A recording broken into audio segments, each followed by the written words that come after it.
speculation. That was the pathway to victory that he declared. But the PA numbers mean nothing. Like, they mean nothing. There is no... You will not get the correct assessment. You will not get the correct numbers tonight. Okay?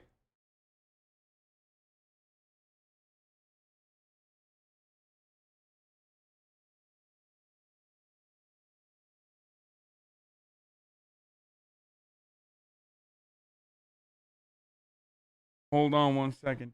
Let me hit up Ryan, see what the fuck is good. He was supposed to come on. Yo, Ryan Grimm, where are you? And Osita as well. Let's see if we can get some experts in here. I'm fucking sick and tired of talking by myself. Oh, top of the hour, every hour, 60-second ad break. Ladies and gentlemen, if you want to avoid the ad, subscribe with a tier 1 subscription or a Twitch Prime. But the 60-second ad break is now commencing. There it is. And Austin show as well, of course. Ryan, where are you? Are you going to come on now? Same with Osita.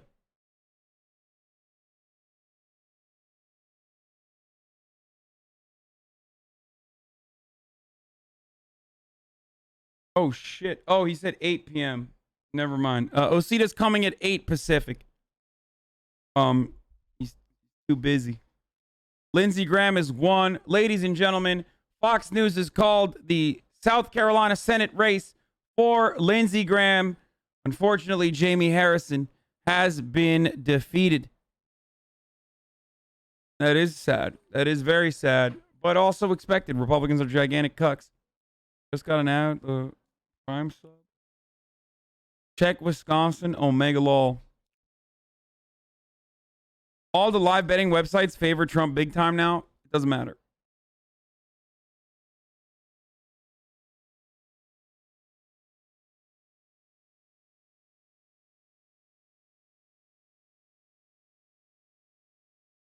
Does Biden call to congratulate Trump and conceal like Clinton? Well, it wouldn't happen tonight. And the reason why it wouldn't happen... Yeah, let me check my... Oh, okay. Okay, we're going to potentially have Ryan coming on soon. Arizona 60% reporting with Biden ahead. Okay, we'll take a look at that right now. Hold on, let's see what's going on So if here. we look at our electoral map, where it stands right now and our lovely standing candidates, it is 129 to 109. Remember that 270 is the magic number to win the presidency. And you see those yellow states, obviously those have closed, but we have not called them yet, and that is where this race is really being battled. We have North Carolina. We have Florida that we haven't called yet, although Donald Trump has a big lead now in Florida. Yeah, and as these results continue to come in tonight, let's bring in Tucker Carlson once again, host of Tucker Carlson Tonight. Tucker. Dude, first of all, I refuse to listen to Tucker Carlson. Secondly, betting markets being close right now, or betting markets being accurate right now, is meaningless when betting markets rely on pre-existing polling data. Betting markets also were wrong, especially because while they saw movement towards Donald Trump early in the morning, similar to Hillary Clinton, they still thought that Joe Biden was going to win. So if Donald Trump is winning at the end of tonight, you can't say Donald Trump is winning. Look at the betting markets. They were right. When they also were wrong, just like Nate Silver was. Okay? Yeah. North Carolina is flipping red. Okay, let's take a look at what's going on in North Carolina. New York Times Needle Dick still showing it Trump at 1.7%. 95% quite likely Trump will win North Carolina, according to the New York Times Needle. Michigan and Wisconsin. For people who keep asking me, Michigan, Pennsylvania, these are places that have a fuckload of mail-in ballots. Please stop freaking the fuck out over votes that haven't been counted yet. Please stop. I told you guys like 11 times. I don't know how else to condition people when I talked about this for a fucking week in advance, that there was going to be such a concept as a red mirage where same day voters were going to still be overwhelmingly favoring Republicans. Kanye have 5K votes in Kentucky? Good shit. Good for him. Congratulations, Kanye.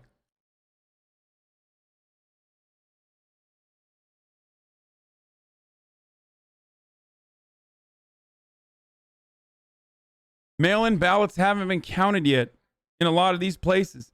So for you to freak the fuck out right now, they're spamming "we lost" in your chat on purpose for fear, uncertainty, and doubt. I don't think so. I think a lot of people are genuinely triggered by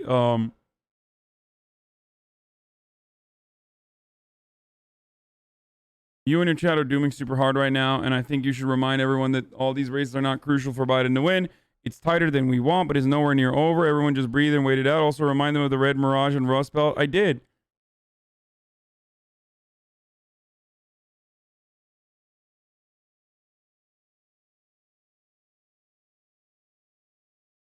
Anyway, guys, you have to stop freaking out. Take a deep breath. I told you guys like 100 times that places in the Rust Belt have a lot of mailed-in ballots that they are not counting immediately. The reason why you got accurate results in Florida is because Florida has adjusted to having an influx of mailed-in votes.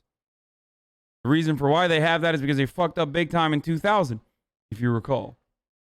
So what you are seeing right now is incomplete data. If you work off of Michigan and you're like, oh my fucking God, Donald Trump's going to win Michigan, you're being a silly bitch. Because Michigan has a fuckload of mailed-in votes that haven't been counted yet. Okay? Same with Wisconsin.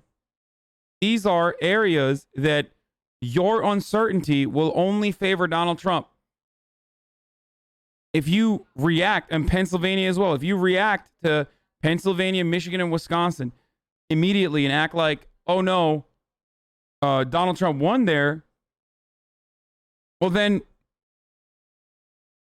you're neglecting 100 million people that have voted already. Those votes have not all been counted yet. Okay? Congratulations to AOC for winning. I can't believe I'm saying this, but again, friend of the show, Alexandria Ocasio-Cortez has won her re-election in New York's 14th congressional district. Man, a lot of friends of the show are doing well today, and God, I love to see it.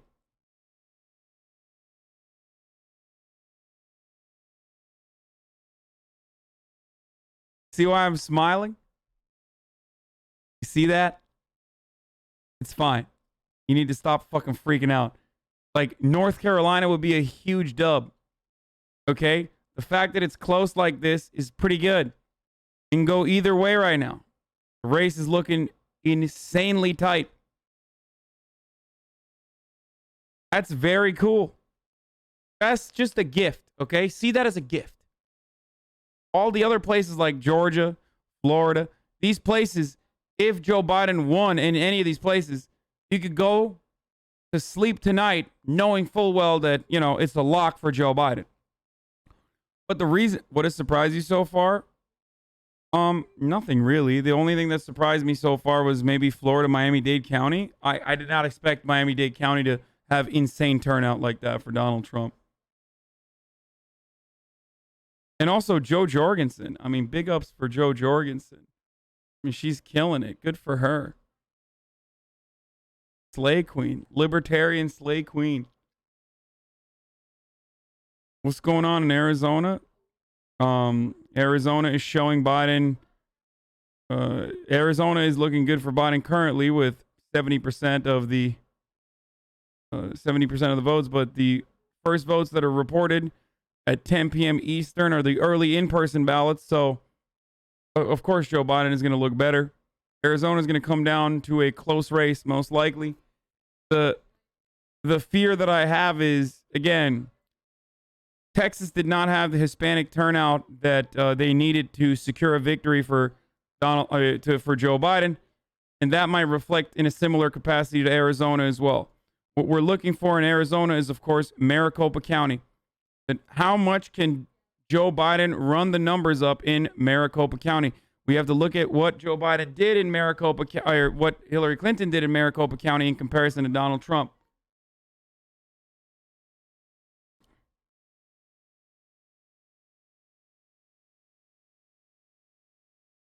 For the past few weeks, I've really disliked your political views, but I'm enjoying your honest outlook right now. Bitch, why did you dislike my political views for the past few weeks then? Because my past few weeks, political views were literally most of this happening. So you didn't like it when I was telling you and you kept saying I was being a doomer. But now that I'm right, you're like, well, I'm actually enjoying how honest you are. Like, what does that mean? What does that say about you?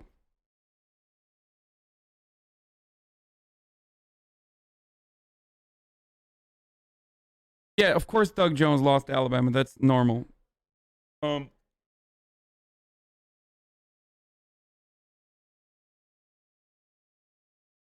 Australian here. Do you think there will be an actual result today? Right now, I don't know. It completely depends on. Trump took Maricopa with 49.5%. 77% of the votes. Joe Biden has 54, is a 10-point lead on Donald Trump. Looking pretty good.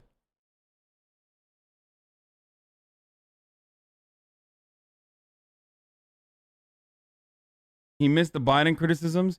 Man, I fucking criticize him nonstop to the point where literally Democrats will come in here and be like, why do you support Donald Trump? How do you miss me criticizing Joe Biden all the time?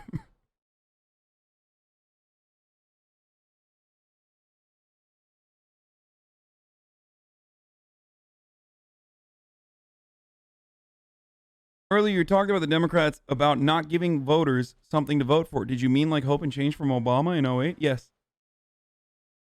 Obama did give them something to vote for. Closing down Guantanamo Bay, de-escalating American military affairs overseas, healthcare. He even fucking ran on card check. Like he ran on beefing up labor protections.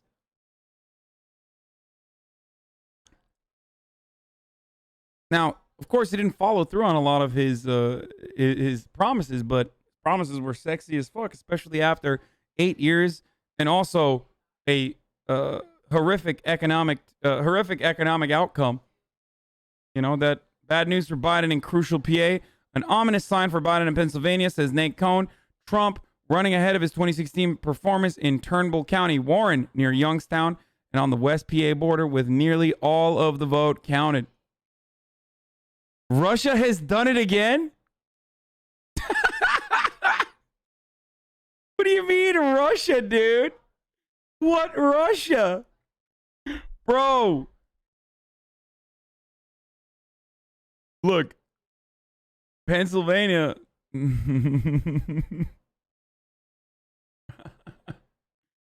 My man said Russia. Yes, Dems here looking eastward and are worried, says John Ralston. Recalling this, most people in the Trump world have been bearish on Nevada despite Miller optimism yesterday. Hearing tonight some fresh hope about the state, in part because Biden performance elsewhere with Latino voters.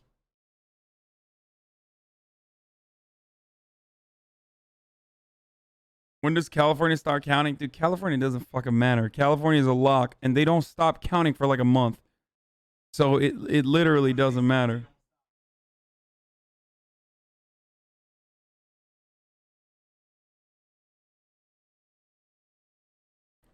Wisconsin has counted over half the absentee votes. Okay, Milwaukee has in hand over 168,952 absentee ballots, plus what was picked up at 7:30, estimated at less than 1,000. 103,000 are processed. Final total is expected at 4 a.m. Now, we don't really need the final total. You act like 190,000 people in the chat aren't newcomers. That's true. I keep forgetting that there are a lot of new people in here, and I apologize if I come across as cross. You are new and you're probably unfamiliar with my commentary, or you're just now paying attention because it's election day. So I'll be a little bit less condescending when I'm describing certain things. It's just that I oftentimes deal with a lot of liberals that say I am like, you aren't listening to the dozens of Michiganders in your chat all telling you Michigan's fucking red. It has been for 8 years, dude. We'll see. I mean, look, that would be an actual surprise for someone like myself. Like, as far as the Rust Belt, as far as the Rust Belt goes, I did have confidence in the Rust Belt. I did think that the Midwest was going to turn in favor of Joe Biden, similar to the way that it once was the Democratic strongholds. I don't think Michigan is going to be red. I think Michigan's still going to be blue. If it's not, then the reason why Michigan does not fucking turn, the reason why Michigan does not turn blue is literally because black voters are completely done with the Democratic Party and are refusing to vote, like straight the fuck up. And it wasn't just a one-off Hillary Clinton type ordeal, and it was unironically a big problem that the Democratic Party did not address. And, places like Flint where the water has still been poisoned and the lead pipes have been corroded for far too long, where the people of Flint, for example, do not have clean water or access to clean water. Those people are still very frustrated, understandably, with the Democratic Party and are just like, fuck you, we're not going to vote for you. We're not going to vote for Donald Trump. It literally doesn't matter. That is the only circumstance in which Michigan stays red, just like the previous election. But as far as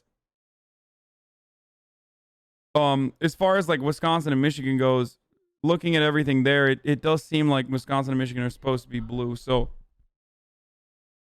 that would actually surprise me a lot. That would be my first surprising moment of the night.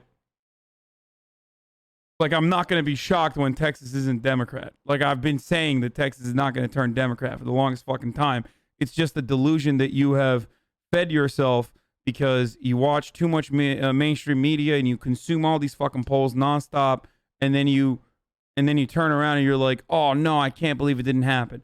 Set your expectations low, look at it from a realistic point of view, and you won't be devastated when Donald Trump wins Florida, for example, or Georgia, or North Carolina. I still do think that Biden is going to win, though.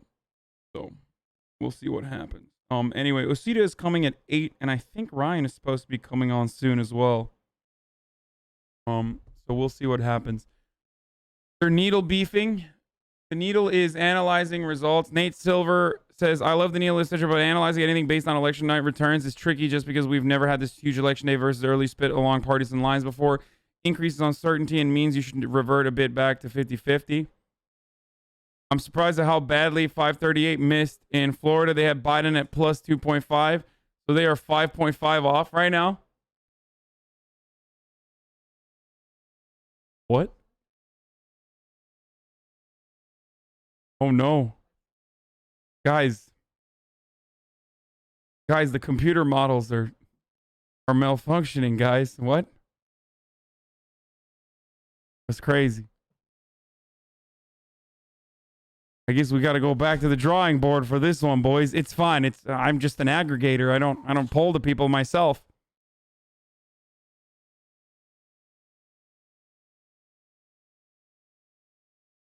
If Pennsylvania turns red, that's a GG. If Pennsylvania turns red, then yes, it's not looking too great.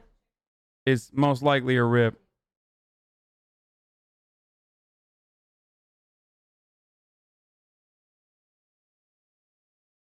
I'm from the Flint area. Michigan 100% hasn't counted the mail-in ballots yet. Vast majority of people here are Biden, and there's no way it is red. Also, Marquette and Detroit regions.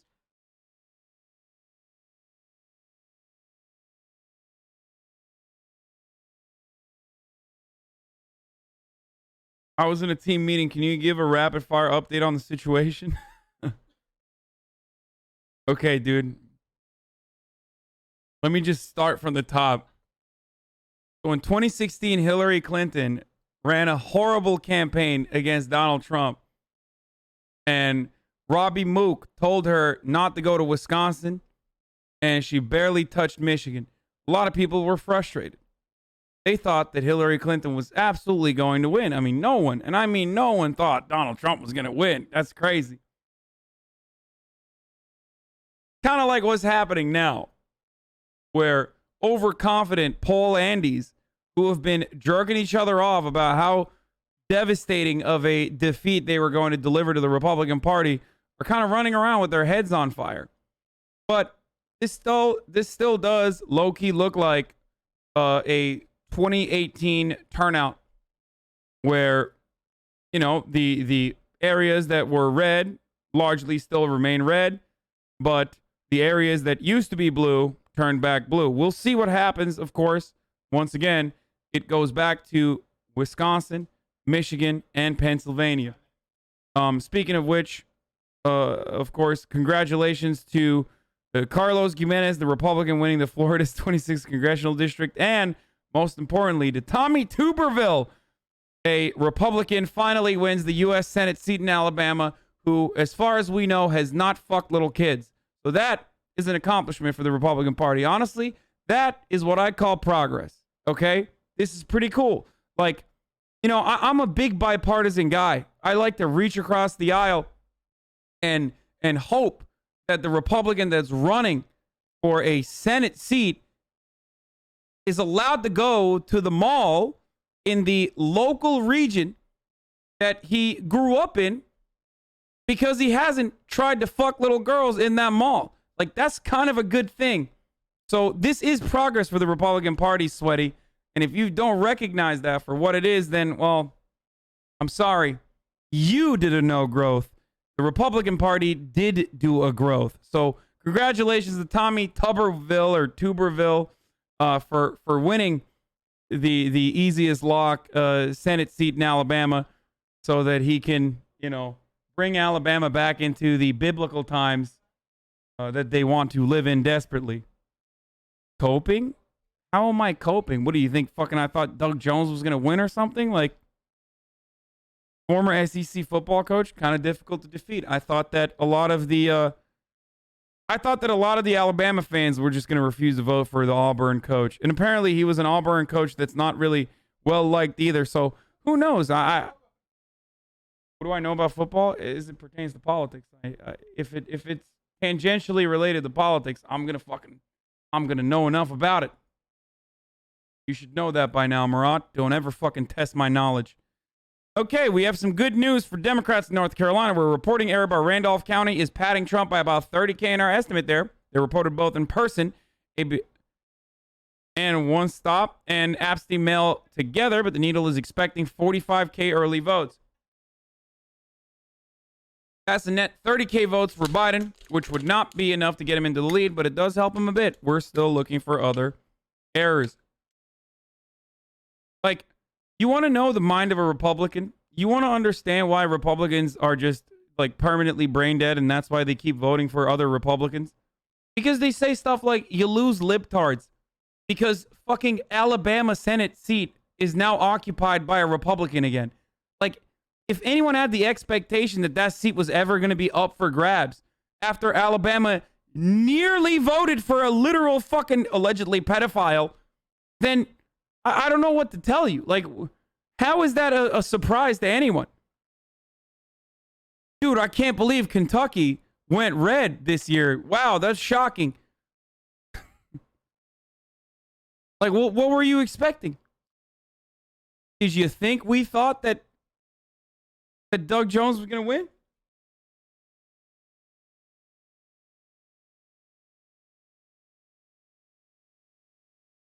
Football's a religion down here between people knowing he coached a football team and the fact that all conservatives vote down ballot here. Yeah. Look, I just thought that, like I said, Alabama fans were not going to be soft. Oh, okay. All right. Ryan is coming on. Ladies and gentlemen, hold on one second. Let me just, here, I'll just like play something here. No, that's not running anything right now. Okay, let's take a look at Fox News while I bring in Ryan Grimm of the, ladies and gentlemen, I'm bringing in Ryan Grimm of the Intercept right now to the conversation. Ryan Grimm of the Intercept, ladies and gentlemen. To 50.2 hello. As we hello. Stand, 0.3 as we hello. Ryan, what's going on? It's lovely to hear your voice. I can't believe you took the time out of your busy schedule to come on this little old show right here. This is crazy. Where you at? Hold on one second. You're not gonna be able to see me if you're asking me where I'm at. Oh, that's all right. Where are I you? know what This you is look not like. your basement. No, I'm in Yonkers, New York. Oh, okay, that's cool. Spent the day with Jamal Bowman. Oh, okay. That's kind of a flex. It's whatever. I mean, we don't get to hang out with cool people like that, but it's actually that's not true. I played video games with AOC, as you know, and Ilhan Omar, so that was What are you pretty talking tight. about? That's true. Does Jamal play video games as well? Because I'd love to. I kind of doubt it. He's 2 years older than me, and we kind of missed a lot of that like adults playing video games phase of our culture. Yeah, that's true. Well, that's a bummer, but I mean, I still love to have him on anytime he wants to come on. He's dope. Well, I think once he saw the stream, I'm sure he realizes he's got to get into it if he wants to hang with the squad. So Yeah, maybe he and I will learn it together and we can get embarrassed. Yeah, no, you guys don't need to play video games. It's fine. Like you're fine. Hold on, let me just put you up on the screen right here. Okay, ladies and gentlemen, friend of the show that you probably already recognize, Ryan Grimm, a man that needs no introduction at this point, Washington D.C. bureau chief of the Intercept, host of the incredibly successful Deconstructed podcast. Ryan is here with us. Ryan, how long do I have you? Are you done with the rest of your media obligations, or? No, I'm going on Rising at 11:15. Okay. Which is 45 minutes, so you don't have to do the math. No, I'll have it. I'll take 45 minutes. That's cool. And then I can come back on later if I'm still awake. Okay. I mean, don't worry about it. If you can't, then that's fine. But we're excited to have you for as long as you will be here. So, Ryan, let's get started. What's going on? I mean, this is crazy. This is madness. Who could have ever predicted all of this? The Hispanic voter turnout being low. I mean, that's crazy. What do you think about everything that you've seen so far tonight? Yeah, I mean, the left, spent this general election being a tremendous team player. Not criticizing Biden for the most part. You had the Sunrise Movement and AOC and others, and join these.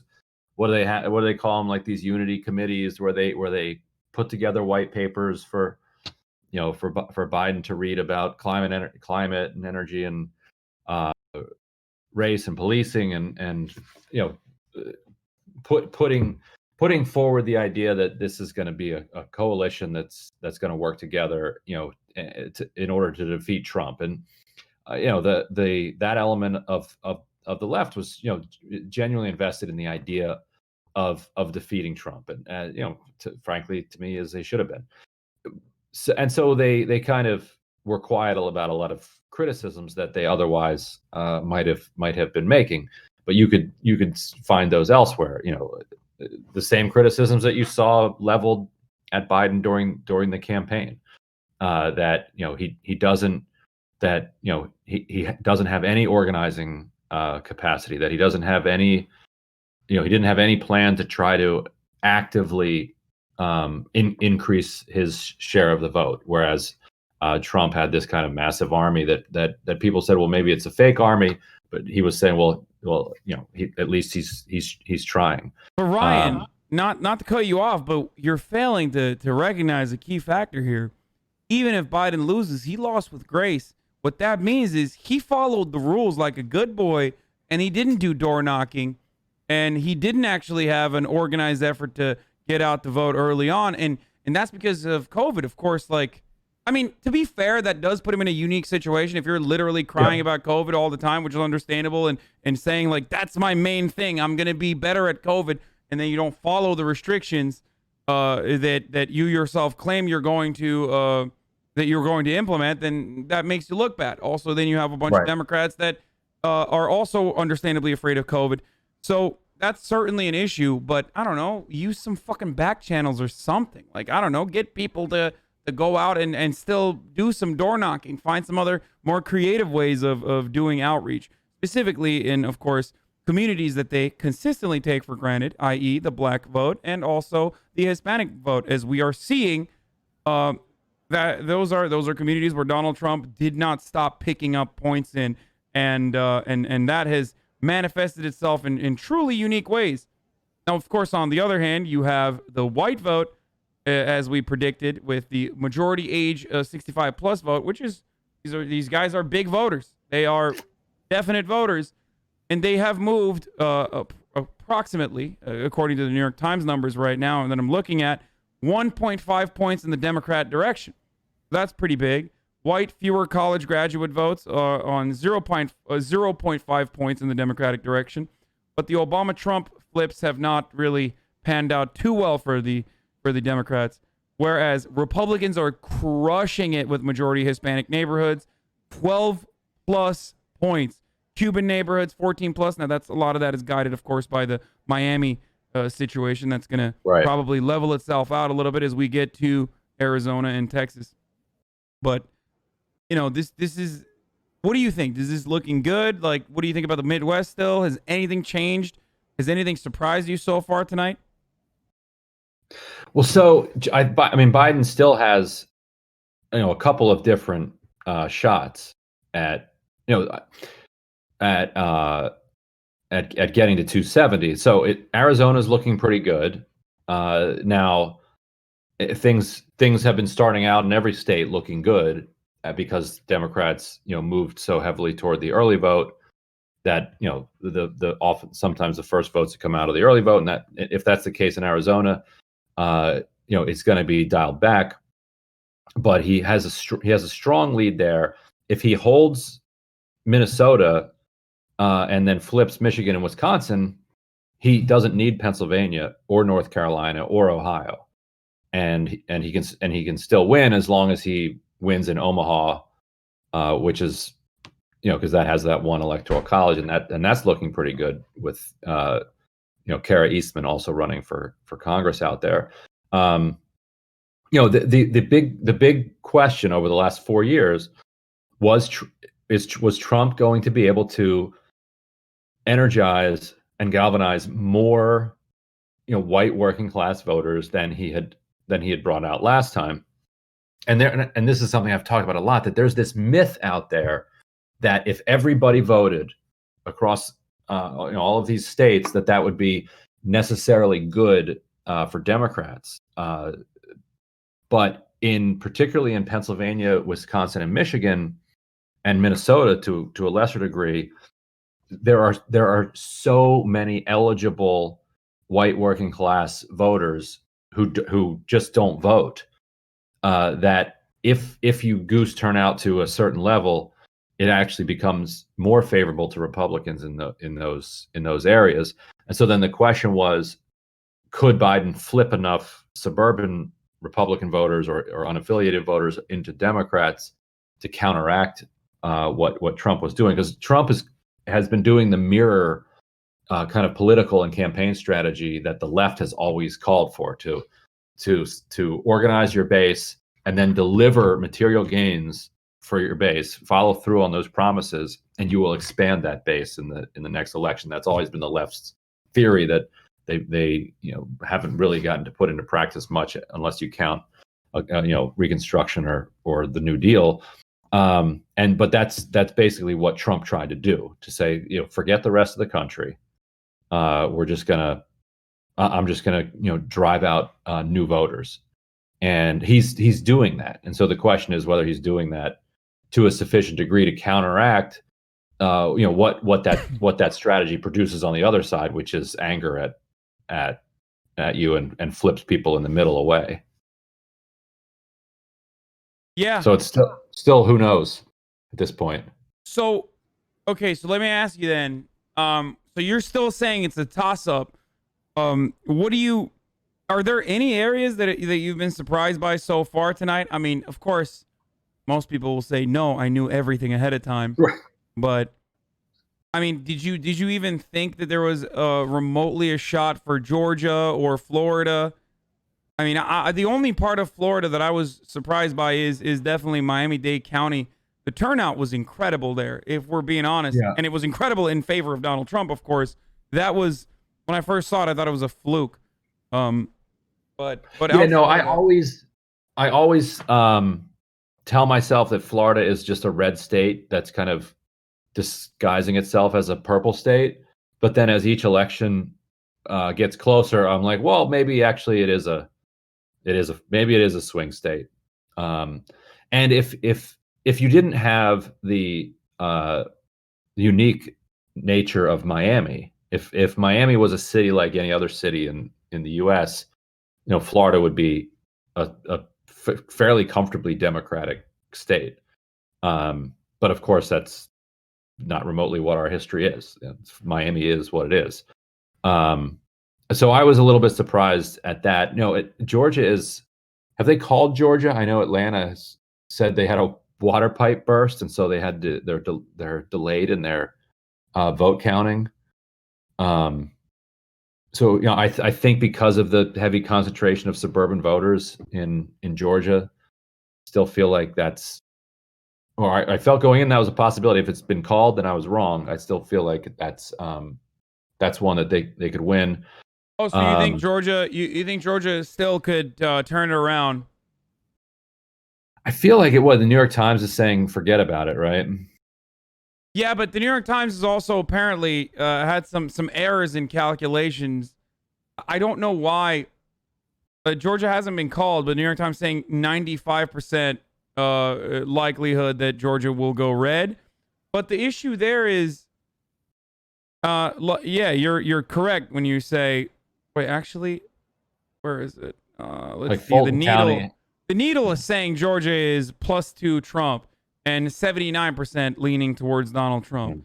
But I haven't seen any updates as to any qualifiers or any updates as to like why it looks that way. When obviously they don't have numbers from which county was it? They have. I mean, DeKalb only has a few thousand in. Fulton County, which has Atlanta, only has 200,000 votes in. Cobb County, which is going heavily Biden, only has 200,000 in. Douglas has 60,000. So basically, the whole Atlanta. Oh yeah. Yeah, you're right. Yeah, it looks like Fulton County is only showing 37%, whereas Douglas is at 90, and Cobb County is at 54%. These are relatively low, and when you have Democrat counties showing lower numbers, when you have like Hall County with 98%, like deep red districts showing 98% of the vote. For those of you who are unaware, like most of the population lives in these certain areas. That's the way that they draw out these districts on purpose. So when you see blue, that blue is not adjusted. Like land is not what's voting. What's voting is the people. So when you see blue, know that there are probably hundreds of thousands of more people in that area. So that's why, despite the fact that everything looks red on the map, if you see a county like Fulton County only reporting 37, well, look at the disparity there. I mean, it's 75% voting for Joe Biden, only 23% voting for Donald Trump. There's hundreds of thousands of votes if that's weighted correctly. There's hundreds of thousands of votes that Fulton County could still have, and Donald Trump is leading by 400,000 or nearly 380,000 votes there in the state of Georgia. The Senate is. I thought that, if we're going to say where we were being surprised, I thought that Democrats would be putting up a slightly stronger showing in the Senate. Tom Tillis was the Cal Cunningham. That was the dude who got caught with the sex and the potential other affairs and got kicked out of his wife's house like 2 weeks before the election. He was polling ahead by like 10 points. He's now trailing by about 70,000 votes, and they need, that's an important Democratic pickup for them that they're Absolutely. A bit short on right now. Maine is far too early to say. Colorado has flipped. Arizona looks like it's going to flip. Mark Kelly is up there by about 240,000 votes and like 11 points. So Mark Kelly's probably going to knock out Martha McSally, but of course, Doug Jones got smoked in Alabama. Now, Montana. Wait, can I just stop you there for really quickly? While we're on the subject of Arizona, Maricopa County is looking really good in comparison to Clinton numbers, with 54%, with 800,000 votes for Joe Biden and 650,000 votes for Donald Trump. So that's obviously huge. And if Mark Kelly's resounding victory so far, or if Mark Kelly's votes are any indication, it does seem like Arizona's gonna be blue. I mean, not to get too excited yet, but I don't know if there's a lot of like split ticket voting there, or if people are doing the classic like, well, I'm a lifelong Republican, but I think Mark Kelly's a better choice for the Senate. I don't know what's going on there. If that's like Biden's up there as well. Biden's up by more than 200,000. He's up by 8 points in Arizona as well. So it's more straight ticket partisan, right? And it shows, Arizona, as Aida Chavez wrote a good piece today about how, if you actually organize a community toward a goal and accomplish it, that can actually create a political constituency for you. And the effort to kick out Sheriff Joe Arpaio from Maricopa County was a long running battle that gave both like white liberals and also Hispanic organizers there a coalition that they have now put into turning the entire state blue. But Democrats don't do that around the country. They don't organize constituencies toward objectives, and so that's why you see the erosion elsewhere. Yeah. So I feel like there was a lot of activism there directed at Joe Arpaio, as you pointed out. But why is it that? I mean, do you think that we're gonna see? Why do you think that we didn't see a similar blue wave among Latino turnout in Texas and specific counties, specifically around the western border towns? Is there a particular reason for that, you think? Wait, in Texas or Arizona? Or no, not Arizona. I'm talking about Texas now. Like, because Arizona, it seems like Latino turnout did come in, and I thought that Texas and Arizona were going to have similar Latino turnout with respect to the rest of the population there, and that could be a potential reason for why Texas could turn blue. I never thought that Texas would turn blue, but do you think that it's suppression? What do you think the reason is? I think it's part of this kind of secular shift that's going on, where you're seeing this gender gap play out in the party, and a gender gap and a college education gap. Like those are the lines around which the parties are being divided. And if you're a woman with a college degree, you're extremely likely to be a Democrat at this point. If you're a man with a college degree, you're probably going to be a Democrat. If you're a male person of color with a college degree, very likely to be one. White man with a college degree, now that's about 50-50 Democrat Republican. So then on the Republican side, you're seeing Republicans make gains among black men and Latino men without a college degree, nowhere near the levels that they win white men without a college degree. But you can see the trend moving in that direction, identity groups are always shifting, in and out of parties, in pursuit of their political interests. And if Democrats don't find a way to kind of re-energize those voters, they can't just count on their ethnicity or their race determining their vote. And that looks to be what happened in those counties you talked about in Texas. Yeah. And also, colleges are getting wiped out across the country because of this pandemic. So if you're organizing your coalition around college education in a country where colleges are getting destroyed and college is becoming increasingly impossible for people to go to because of the student loans and tuition costs, then you're setting yourself up on a suicide path. By the way, 10 minutes ago, Roy Cooper, the Democrat, did win re-election in North Carolina. What do you think about? I mean, that doesn't really say much, because if you are, I mean, there are plenty of blue governors in red states and red governors in blue states. It's something that that most voters don't really pay too much attention to party loyalty on. I don't know if that actually helps Cal Cunningham's chances, and it doesn't look like it really is, or Joe Biden's chances for that matter.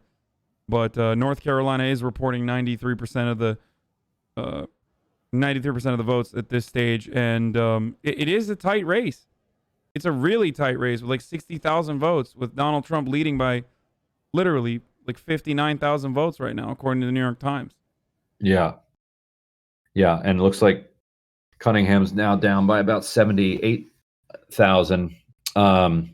You're right. Now, Democratic voters are more likely to elect a Republican governor than Republican voters will put a Democrat in. You have, in New England, you have a ton of Republican voters. Maryland, you've got one, but it's actually pretty hard to find the reverse. I guess Louisiana and North Carolina, probably another example or two. But so the better he does, the better it is down ticket for sure. So it's probably, it's still, North Carolina is still leaning towards Tillis and leaning towards Trump at this point, but that certainly helps. Yeah. Oh shit. Iowa is showing 42% of expected votes right now. I don't know if you've looked into this at all. Yeah. I really don't have an opinion on Iowa. I usually try to avoid it.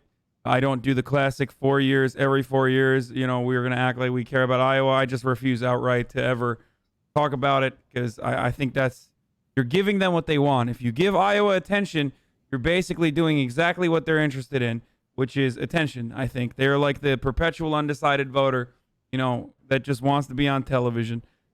So it seems like Joe Biden is doing all right so far, but it's only 42%. I don't know which counties are supposed to be expected. Like, I don't know which counties are swinging in favor of. Yeah, there's a lot. I'm looking at it now. There's a lot of rural counties still out. Yeah. And I feel like, is Iowa similar to the rest of the country in the sense that, like, there's population dense blue areas, or it's mostly rural, right? Yeah, And I mean, then Des Moines. You got Des Moines, you got Cedar Rapids, Sioux City's not very big. But then you have a lot of suburbs, regions that used to be kind of rural, but as the farms have gotten sold and just turned into developments. And so if those trend Democratic, then that changes the calculation a little bit. Yeah.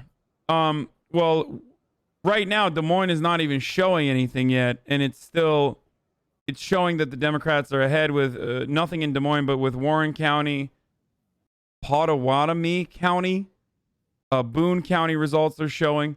I mean, it's too soon. It's too soon to call anything at this stage in Iowa. Yeah, suburbs are super strong for Democrats, and that bodes very well for Biden. So do you think that? I mean, do you think that? I'll just ask you the question that is on everyone's minds. Do you think that the Rust Belt holds as the new blue guard again? Does it turn back? Does it turn blue again with the rural votes, with the white college educated coming back to the Democratic Party, the independents swinging in favor of Joe Biden rather than the way that they broke down for Donald Trump in 2016? I think if they do hold the Rust Belt this time around, it might largely be two things. A reaction against Trump, two related things. A reaction against Trump that really fueled this transition in this evolution in the suburbs, and depending, depending on what Democrats do with that coalition, that might be the last gasp of a realigning area that is becoming gradually more Republican as then Democrats do even better in, if Arizona's probably going to be solidly blue 4 years from now, and Texas will be much closer to blue, or if not, it'll be much swingier as the cranes keep throwing up more and more corporate headquarters and more developments, bring in more Democratic voters into that state. And so, if you continue to see sprawl in these states that is anchored by decent professional jobs for these upper middle class college educated people, then the Rust Belt stays Democratic, as long as Democrats continue with this particular coalition. But they probably end up focusing more on Texas, which has, if you lock Texas up as a Democrat, you combine that with California and New York, and you basically put the country away until there's a new realignment.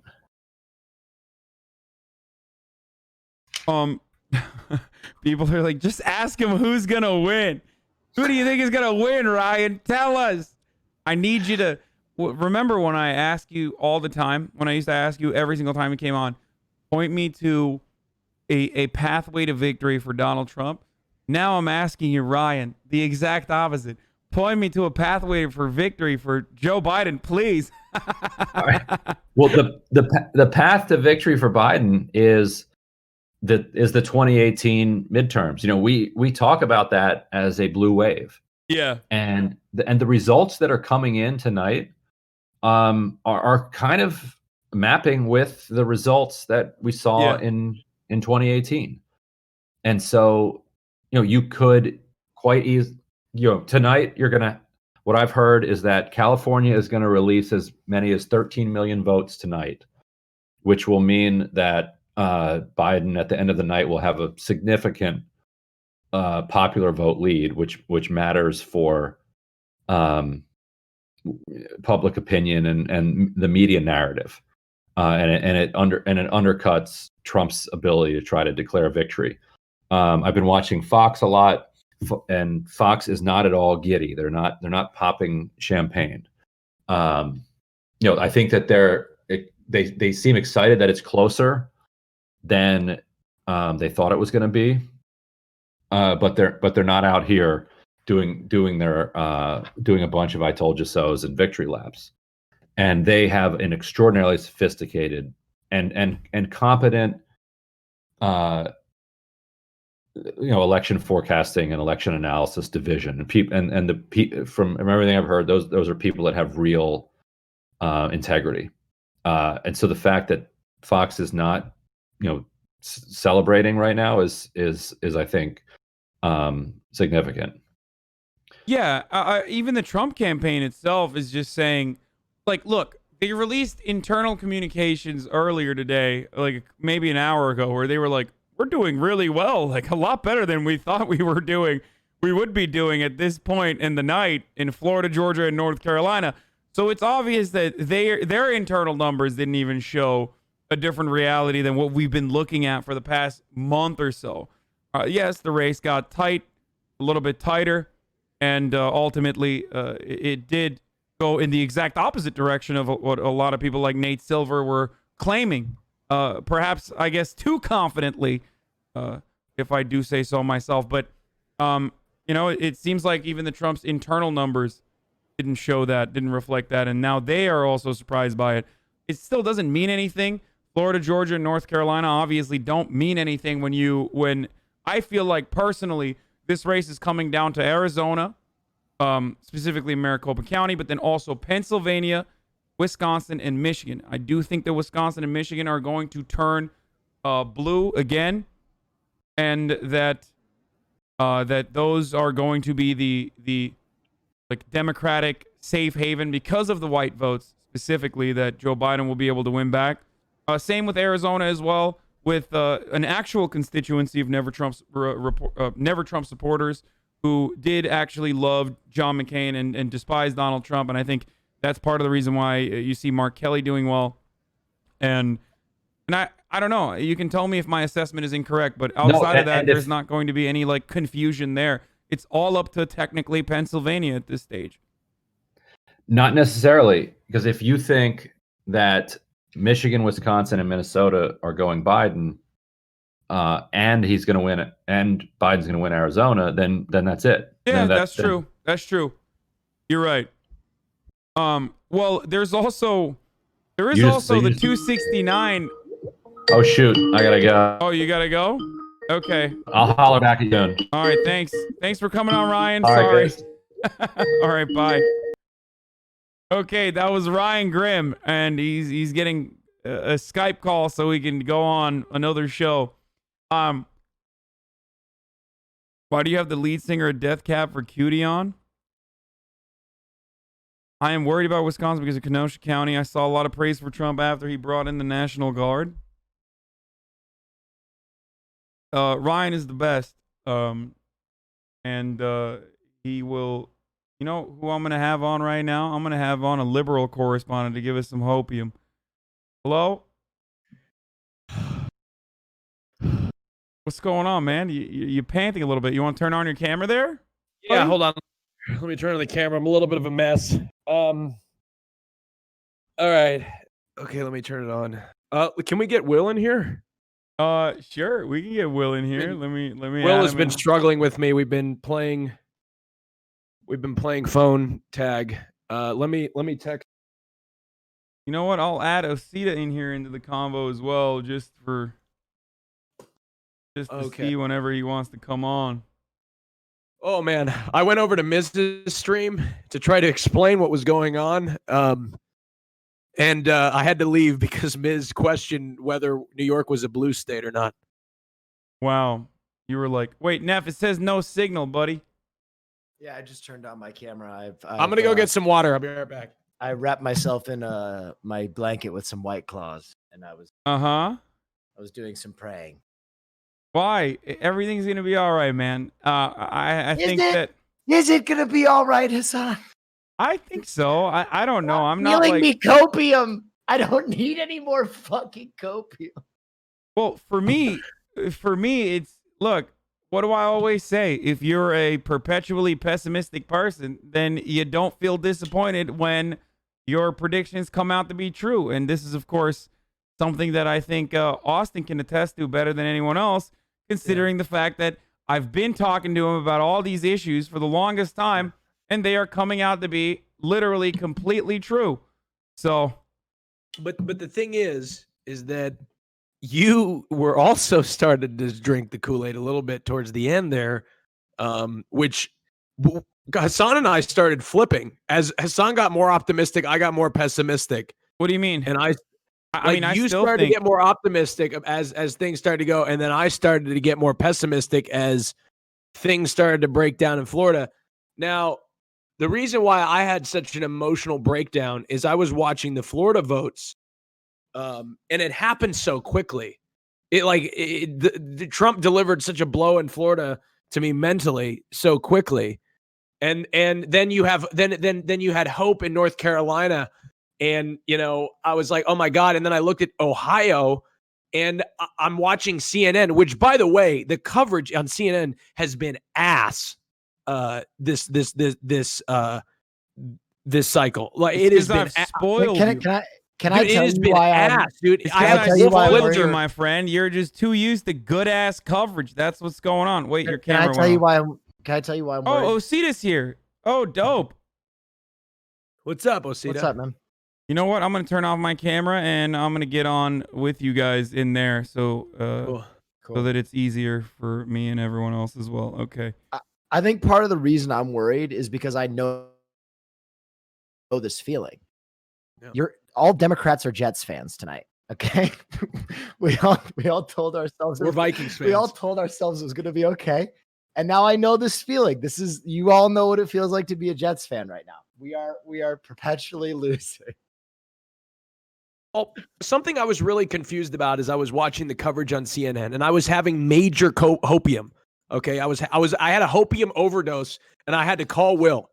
It was a point where Ohio was reporting 50% with Biden with a 300,000 vote lead. And then they broke it down. And they said of this distribution, 29% of this is from the early vote. The rest is from election day. So my head explodes. And I'm like, how the hell, with only 29% of the early vote, how the hell does he have a 300,000 vote lead? And then all of a sudden the margins start to shrink and shrink and shrink as the early vote goes up. And so, then I slipped into complete panic. I called Will and I had him crunching numbers on the phone.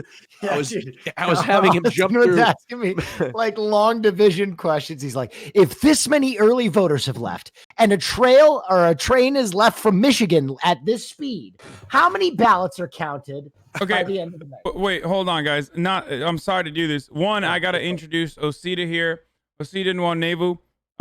He writes for the New Republic. And he's brilliant. Most of you know him already. He killed it last time in the last debate that we watched together.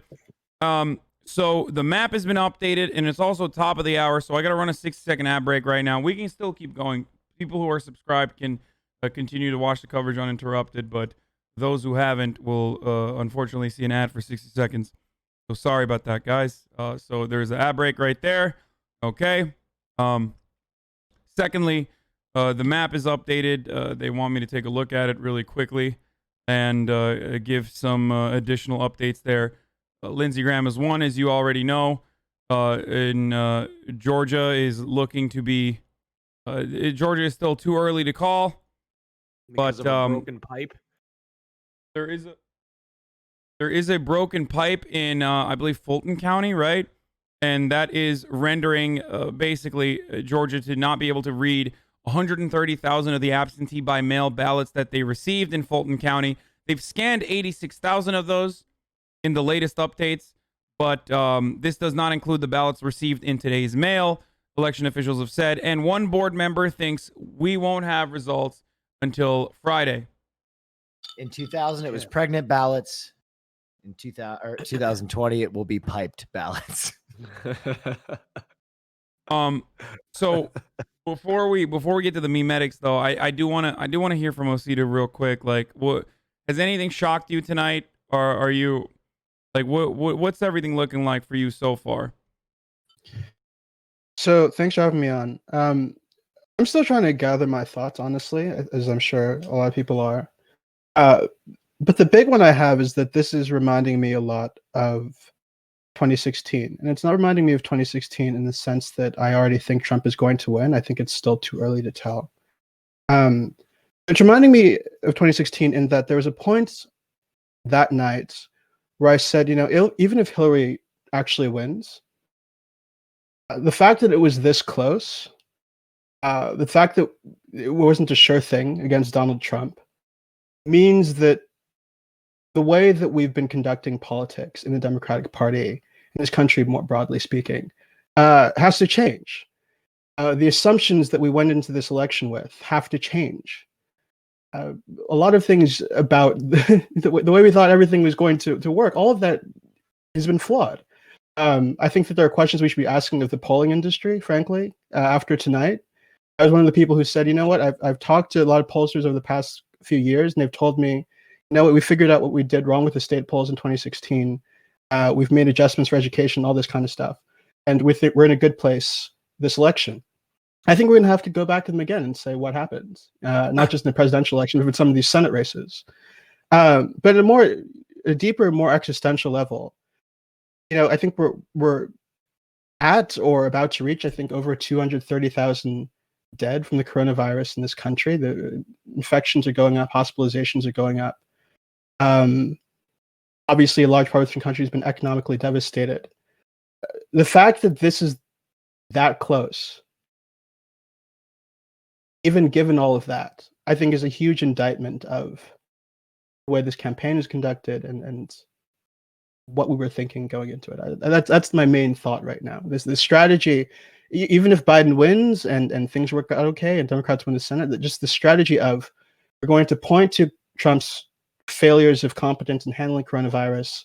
We're going to point to Joe Biden's character, and that's going to win this in a landslide for us. All of that was wrong.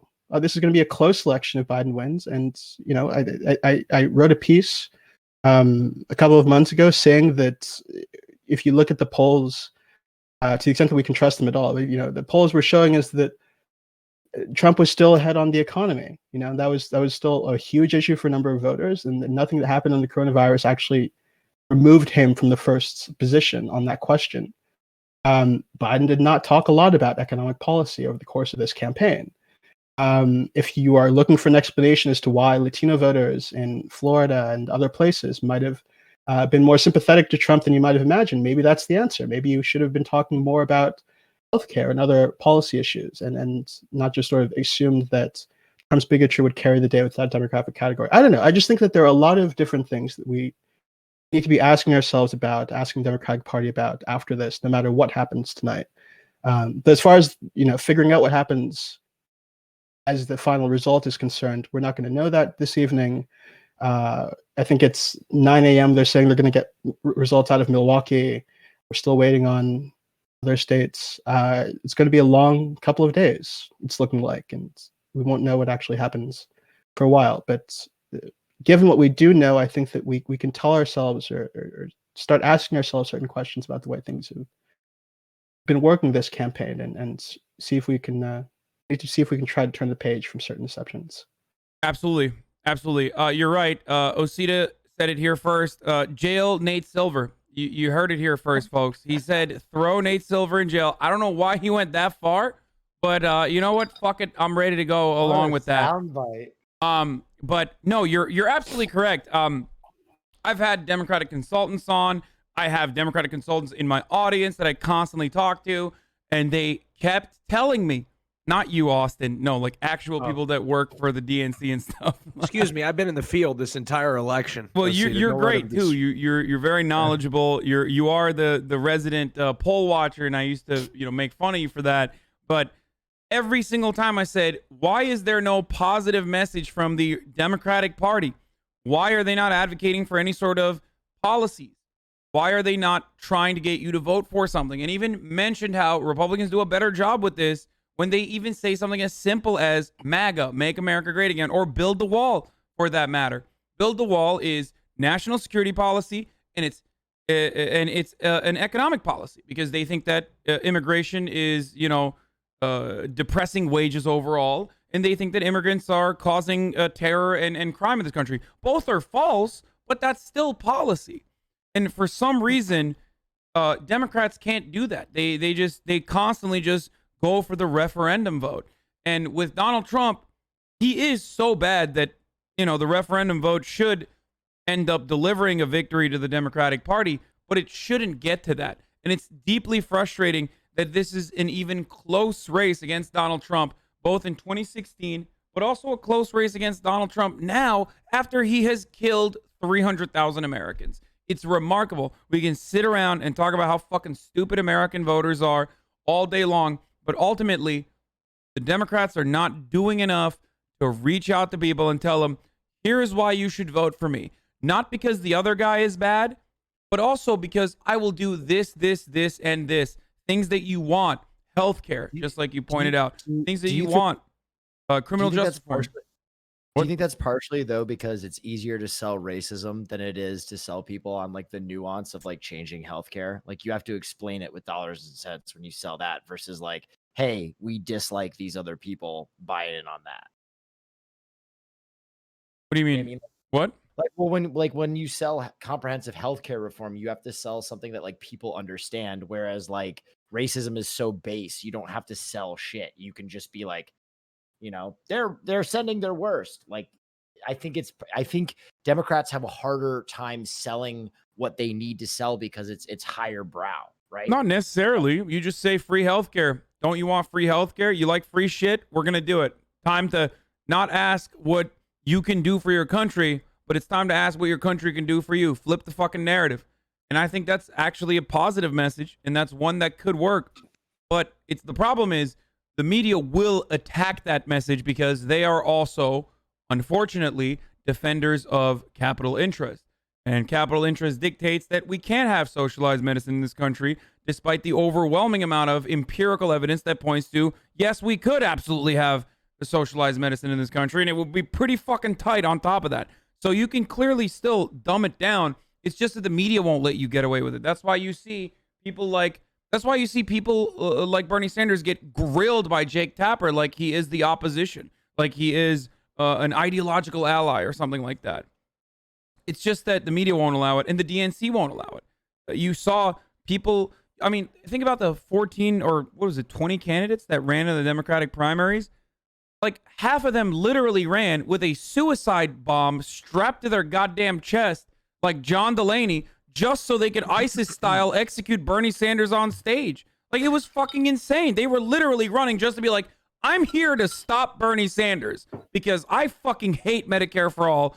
And then you ask him, like, what do you do for a living? He's like, well, I have some, I own a small insurance company to the tune of multi-million dollars that I make off of that insurance company every year. But like, hey, don't worry about that. Fuck Bernie Sanders. They did that. The Democratic Party did do that. And we need to stop that. The same concept goes for unions as well. Whatever Republicans and whatever the reactionary point of view is on any particular matter, the Democrats consistently concede to that. They capitulate every step of the way. They say, all right, you're right. Maybe unions are a little corrupt. Maybe we shouldn't do that. Unions are supposed to be the backbone of the Democratic Party. The reason why we're losing the Rust Belt is not just because the jobs left, but it's also because when the jobs left, the unions disbanded.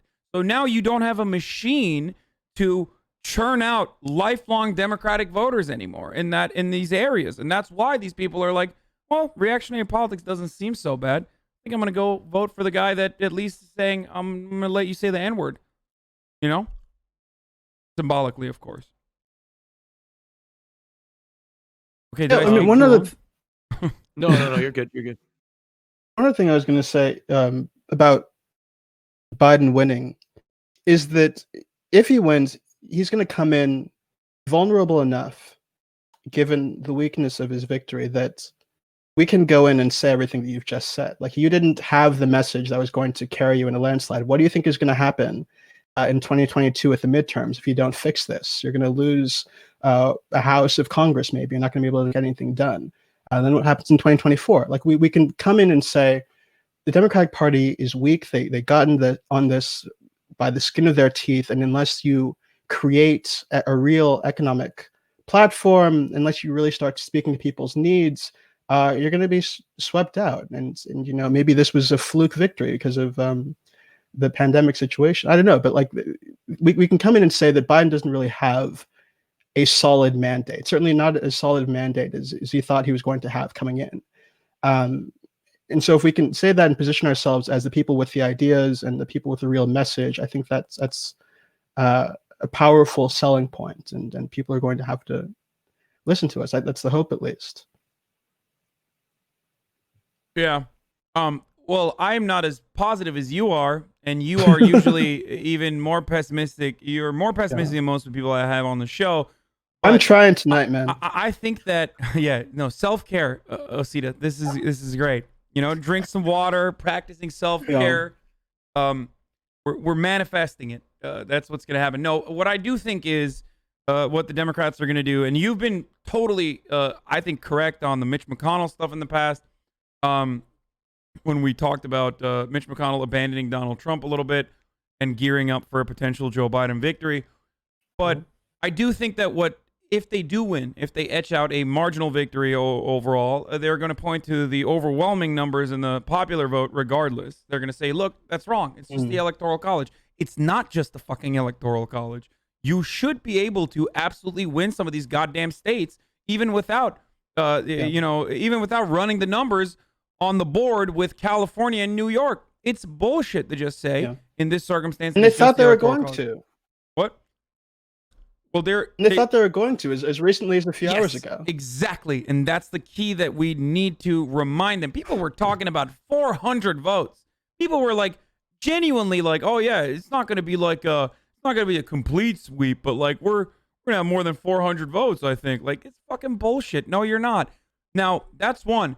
But two, what I do believe Democrats are going to end up doing is say, well, look, we barely won, but what we have to do now is even be more moderate. We can't expend political capital. They're going to run Rahm Emanuel 2.0 within the Joe Biden administration, and I am genuinely fearful that they're going to not want to take any risks whatsoever. That is, if we win the Senate majority, it's starting to look like starting to look a little threatened there too. And they're going to say we can't risk losing the Senate majority, so obviously we can't push for all these comprehensive plans that we had that we were going to set in place, like the public option or even card check or anything as simple as that, or even I guess maybe they'll probably go for DACA. DACA is pretty easy at this point to pass as legislation because it's so broadly popular and accepted. But everything beyond that, I feel like they're just going to refuse to expend political capital on, and because of their ineptitude, they're going to get fucking owned in the midterms immediately. Sorry, that's my take. Going back to the map, on a scale of 1 to full tilt panic, where are we on Wisconsin? Look, I can report on that. States, Wisconsin, Michigan, Pennsylvania, these states we're going to have to wait on because a significant amount of mail-in ballots are not going to be counted. Some of these states, such as Michigan, are saying that we need till Friday to get the full count in. I don't think we're in full panic mode.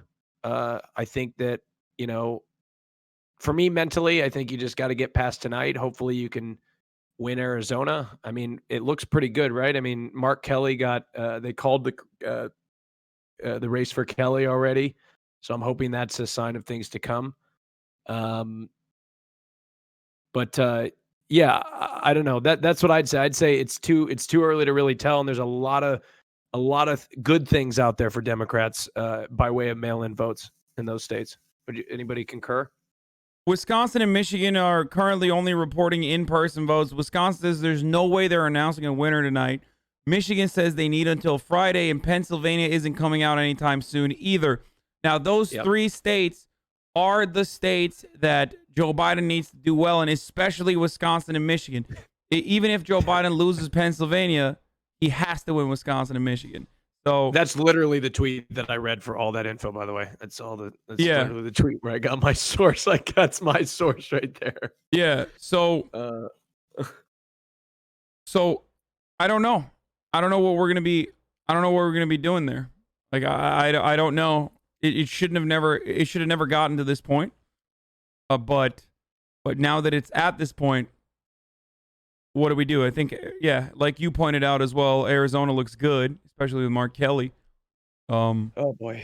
But I've got concerns about Nevada, right? Like I'm thinking, I'm thinking, could Nevada be the Wisconsin of 2020? That's a long shot for the Trump campaign, but it didn't look as favorable for Democrats in early voting as you would have thought. So, I don't know how that's going, but it's definitely something that Nevada's been trending a little bit to the right. I think recently in the past couple cycles. Okay. Can anybody support that claim at all? From what I understand, I mean, that's what I've seen. It scares me a little bit. Why are people calling that cope? That's anti-cope. That's like the anti-cope. People in Vegas are scared, saying that it's going to turn red. I don't think Nevada is going to go red. I mean, they could not have fucked up the Hispanic outreach that hard. Like, if this turns into black voters in the Rust Belt, to Electric Boogaloo, basically, but this time for the Biden campaign, I'm going to lose my fucking mind. Like, I think that we constantly keep asking ourselves, like, why are these privileged white college grads not voting for the Democratic ticketing, going third party anyway. Well, okay, this time there is no fucking third party votes. And you're still losing. You're still fucking losing. So maybe you should reorient your messaging, your strategy in a meaningful capacity. I don't know. I'm so insanely frustrated because every single time they keep going after like rural voters, or not rural voters necessarily, but like suburban voters, 65 plus voters, more moderate voters, instead of trying to actually implement like turnout strategies that maybe Bernie Sanders wouldn't be able to do during the primaries, but Joe fucking Biden would absolutely be able to do with the multi-billion-dollar campaign fund that he had, right? Like the vision that Bernie had failed to implement with his turnout strategy. That, of course, Biden won Arizona. Did they call it? Did they call Arizona? I mean, Biden's most likely going to win it. Did they call it? I don't know. I see whispers. I'm not seeing it. That's some good copium. Hold on. If they Arizona shows look, Arizona has Big Fox News called it. Joe Biden wins Arizona. Yeah, Arizona Wow. is 75% on New York Times, with Biden has a really significant lead on Donald Trump there. So it does look like good copium. that actually looks good for Nevada too, though. Like if Arizona has if Arizona is for Biden, then I don't know. I don't see Nevada turning red. No, and it's like in the womb of California right there. See how close it is? It's like right But there. anyway, the point I was trying to make is that there's voter apathy and there's nothing that these people are doing, and they don't even make any sort of, they don't even make a significant effort to actually listen to the voters, young Hispanic voters specifically that do like Medicare for all and want more progressive policies. Even older Latino voters, despite being socially conservative, are actually economically more liberal or more progressive, ironically. And we're not actually doing anything in the Democratic Party to reach out to these people and tell them, like, we're going to vote for us and we're going to do exactly what you want. And instead, we just expect them to turn out and vote because the Republican Party is racist. And yeah, the Republican Party is racist, but that's not enough for people to be like, yeah, I'm going to go out and vote. You can't keep assuming that there's this boogeyman that's not voting for you, and that boogeyman is actually an out-of-touch white college-educated guy who's voting for Jill Stein or some shit, when, when the real problem is 100 million people are not voting in this country, and a lot of those people are poor, and a lot of those people are marginalized, and a lot of those people are black and brown. That's my take. It really frustrates me, this mentality. Can we together dive into Michigan, Wisconsin, and Pennsylvania? I'd like to. I'm not sure just how much information we've got that we can go on to say anything about it. But yeah, those are going to be the critical. Yeah, because, currently, it just obviously there's a lot of mail-in ballots to be counted, especially Wisconsin. Nothing, like they haven't, counted really anything, and it's pretty close there. Same with Michigan. Yeah. And same with Pennsylvania. Like that tweet that Pennsylvania's within 3 points, and there's like 2.2 million mail-in ballots out. Yeah, and it's not. If you guys can remember, the distribution of mail-in ballots by party in Pennsylvania was the most dominant, I think, in the entire country, wasn't it? It was like 70-30 or something, right? And it was even higher on the returns of ballots for early votes. Right? I don't remember, but that makes sense. It's consistent with the rest of the data I've seen. It's like 60-70 swing, no matter where you cut it, no matter where you look at it, with the exception of Florida, I think. So, or with the exception of like states that historically also have like mail-in ballots or universal mail-in ballots. So everywhere where it was new, it was an opportunity that a lot of Democrats took advantage of. So that's not really surprising at all. Are we going to know Maine at all tonight, do you think?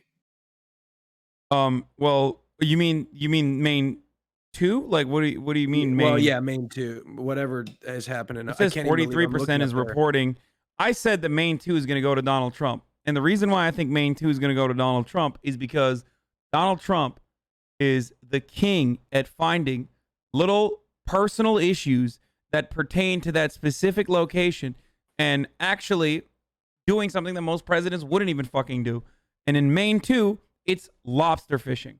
There's a territorial dispute with Canada. No, it is. I know, it's funny because it's true. Yeah, That's the there's a thing. territorial dispute They with want to Canada. take your lobster. I'm not going to let it happen. Okay. Yeah, no, but literally, but it Biden wants works. these Canucks to walk in and take your lobster. I'm not going to let it happen. Yeah. No one wants to talk about it. Yeah, if there's a territorial dispute with Canada that's ongoing, and this is something that triggers the fuck out of like small business owner, lobster fishermen, right? And Donald Trump is like, I'm gonna fix the lobster problem for you, and he doesn't actually do shit, and it doesn't really matter. Like he's not gonna invade Canada to fix a territorial dispute over lobster fishermen in one fucking specific district, but him even saying that, or him even sending, a border patrol over there with their ships to like apprehend Canadian lobster fishermen for like an hour, well, that's a good show of force for people in that district. They like that if they think that the president is on their side. So that's an easy lock for him to just like pick up a fucking electoral college vote right there. It's smart. He Is it does one shit like vote? that all the time. Yeah, What? it's one vote. Is it just one? Yeah. It's the same mentality as him like going to Omaha, Nebraska, to take wins wherever he can. Now, what about Nebraska? That district in Nebraska.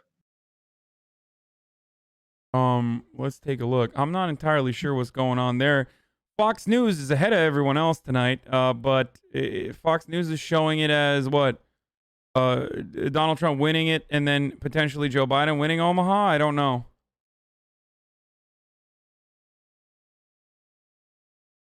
Does this mean that Joe Biden is winning it? I don't even fucking know, to be honest with you.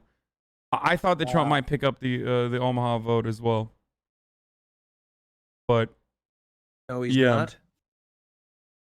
He's not winning it. So my question is, like obviously you pick up Arizona, that's pretty big. I feel like that at least you can kind of go to sleep tonight, sort of. Yeah, well, Biden winning Arizona is actually pretty good. I mean, that's really good. big. There's no two ways to cut that. That's really good. That makes Nevada look a little bit better too in comparison. So that's huge. That's actually really, really huge. H Bizzle in the chat, our liberal correspondent from the DNC, or at least our labor correspondent, is saying, we turned out Detroit, the UAW is going to save America, in all caps. Apparently Detroit had a really good turnout tonight. So yeah, they did. Detroit's going to save America and the all world. of this is irrelevant about Pennsylvania. Well, it doesn't matter. Pennsylvania all of a sudden is no longer as important if Michigan is locked down, if Arizona is locked, if Nevada is also won by the Democrats there. Then all of a sudden everything starts looking pretty clear. You start seeing some numbers on the board that, especially because California's already a lock. My poor mom and dad are having like heart palpitations right now. They're like, "What's going on in the Midwest?" They're in full-fledged panic right now. Yeah. I might need to give them a call at some point. My mom is like, "What the hell's going on?" The Red Mirage. Yeah, this is something that I've been trying to prepare my mom for, but she wouldn't listen to me. She just wouldn't listen. I mean, I think the panic is good. I think the panic is chastening. Again, even if Biden wins, like the fact that we all went through this and got scared and understood that this was all really vulnerable and not something Biden was going to walk away with. I think all of that's really healthy and important for us to have experienced. Yeah, I hope. Yeah, I agree. This is something, actually, this is good that you're mentioning this. This is something that I try to remind all the new chatters. We have 200,000 people in here today. And obviously, I'm not a person that usually has that kind of an audience normally. So something that I try to remind all the liberals that are watching me right now is the anger that they feel towards the Republican Party. And also the anger that they might even feel towards what is looking like an incompetent Democratic Party once again. I want them to remember that next time someone on MSNBC or their parents or their college professors tells them, no, you don't understand. They're doing their best. Actually, real democracy is when you do civility. Actually, real democracy is when you do civility, which means that you can never criticize the Democratic Party. Just remember, those people are either delusional or they're operating in bad faith, because you absolutely should demand more from your representatives. Okay? The policies that we talk about here on a daily basis, like Medicare for all, like labor protections that will allow for the American working class to unionize, climate change initiatives. These are all really popular policies. Even when it comes to immigration policies, like immigration policies that you would consider to be completely crazy, like a pathway to amnesty. These are broadly popular ideas that are supported by the overwhelming majority of the public. I'm talking 70 to 30%. But the Republican Party understands that 30% are fucking voters. You understand? The 30% that opposes abortion in the evangelical base, well, those guys are going to go out and vote no matter what. So all they need to do is act like they give a shit and act like they want to abolish abortion or criminalize abortion, and those evangelicals are going to come in and vote. Democrats, on the other hand, have the majority opinion, the majority support on all the policies they claim to advocate for, and yet refuse to push for it because they're terrified of expending political capital. And then because of that, they put out a wishy-washy, middle-of-the-ground, concession-prone a policy measure like the ACA even, that has a lot of unfavorable parts in it when no concessions were ever necessary, if we're being honest.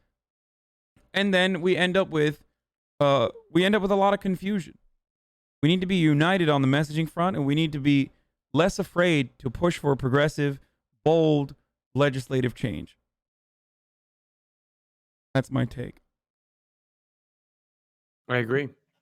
I concur. I will say this, no matter what happens, I will never look at politics the same, I don't think, or the Democratic Party the same. I'm just shocked.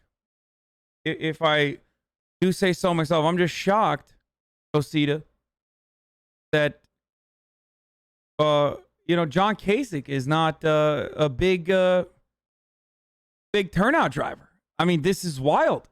Colin Powell. Who would have thought that Colin motherfucking Powell would not be a big driver, a motivator of young Hispanic voters, for example, in Texas?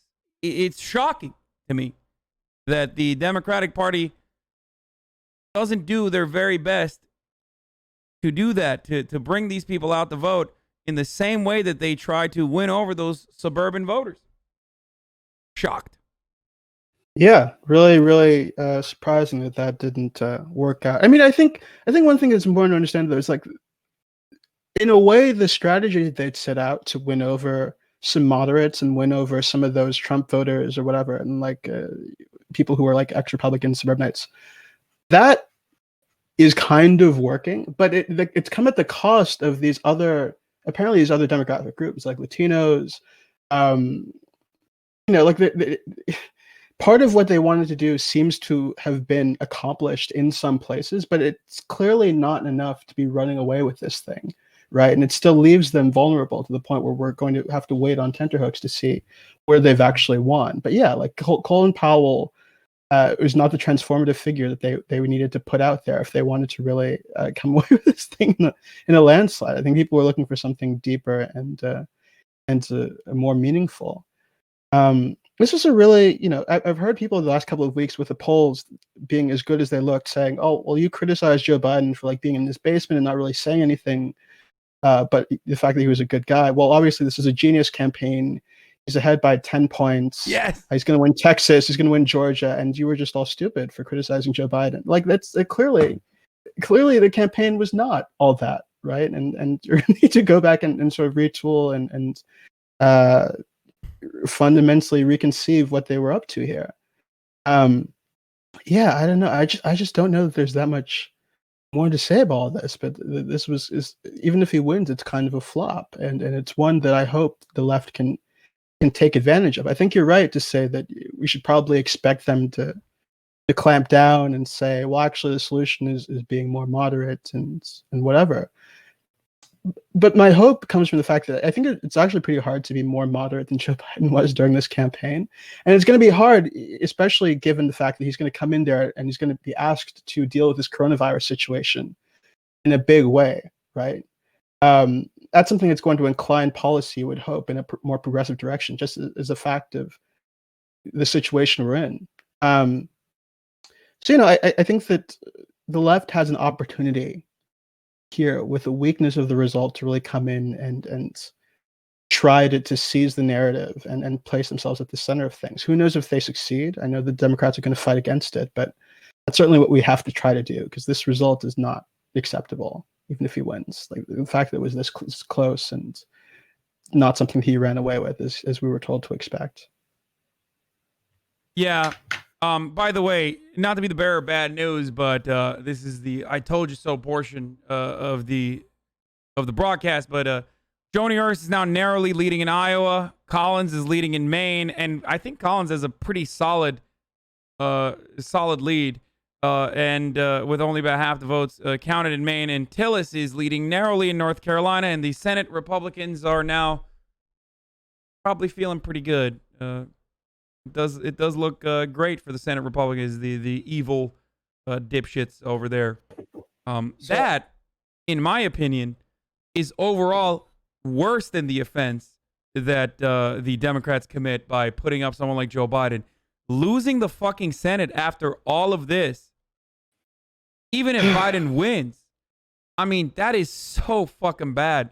First of all, that greatly accelerates the fascism pipeline for the Republicans. That's 4 years of an obstructionist Senate under a Biden administration with like an actual economic meltdown that is inevitable at this point. That's just, gift wrap like a reincarnated corpse of Hitler and put that on the Republican ticket, and they're winning. That's it. It's like 14 words all the way after all that happens. It's pretty tight. The future does seem really bleak if Republicans seemingly continue having majority in the Senate. With things this tight, even factoring in the act of God that seemingly should have helped Joe Biden, would Joe Biden have just gotten rolled in this election if COVID hadn't been a thing? Yes. That's terrifying. I've been saying that for months. Like, it was act of God after act of God after act of God for Joe Biden to stumble his way into potentially a decent sounding victory, if you believe the pollsters.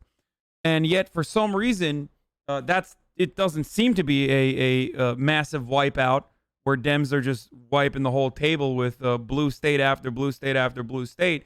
And that is absolutely causing us to lose Senate races that we could have potentially won, right?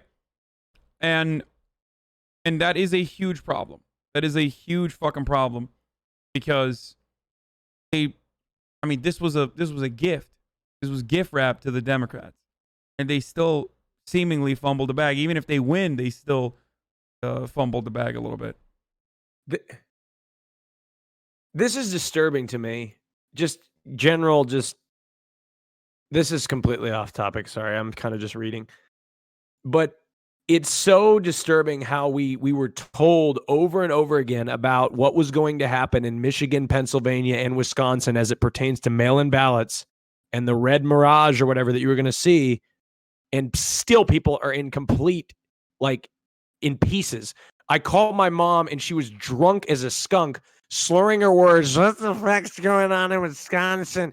And she's just lost her mind.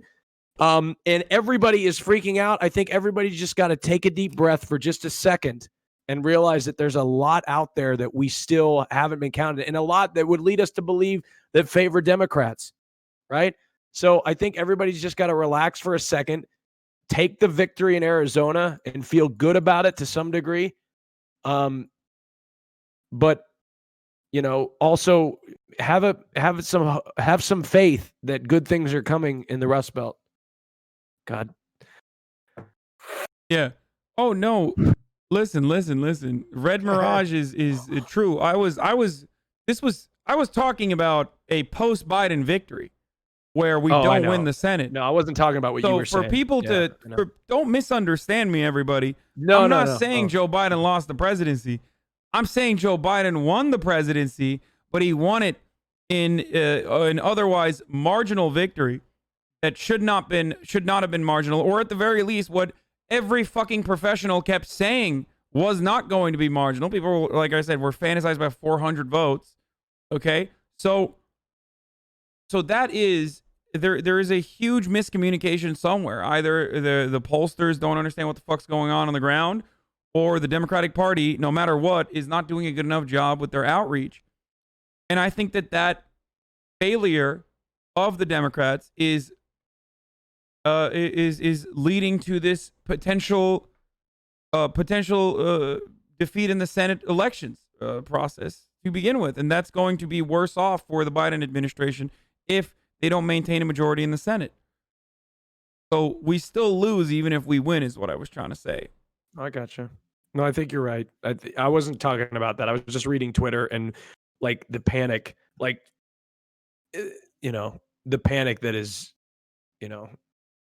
ensuing. A Pennsylvania court has agreed to hold a hearing tomorrow on a GOP effort to invalidate mail ballots that initially contained errors but were later fixed or cured in legal jargon. That's interesting. It can't be like this.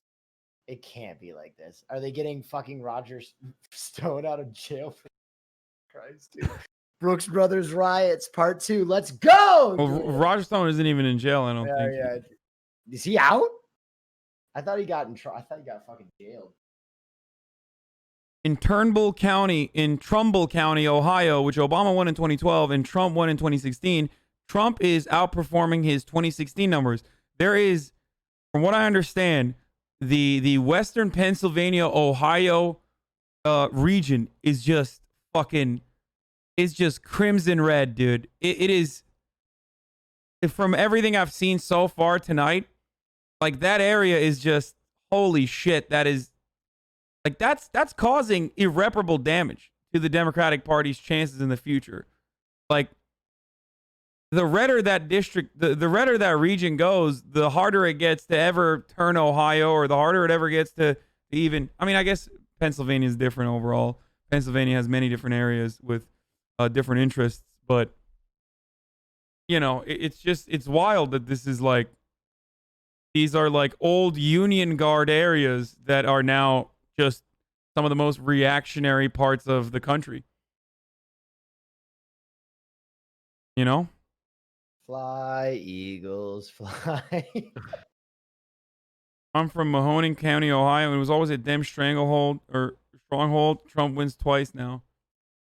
Nevada is counting. Please talk about it. I mean, what do you want me to talk about? There's nothing yet. It's reporting 1%, dog.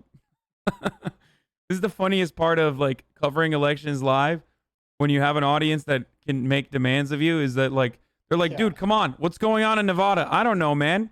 3,000 people have voted for Donald Trump. That's done, dude. Yeah, I mean, it shows Donald Trump is 77%. I guess it's over.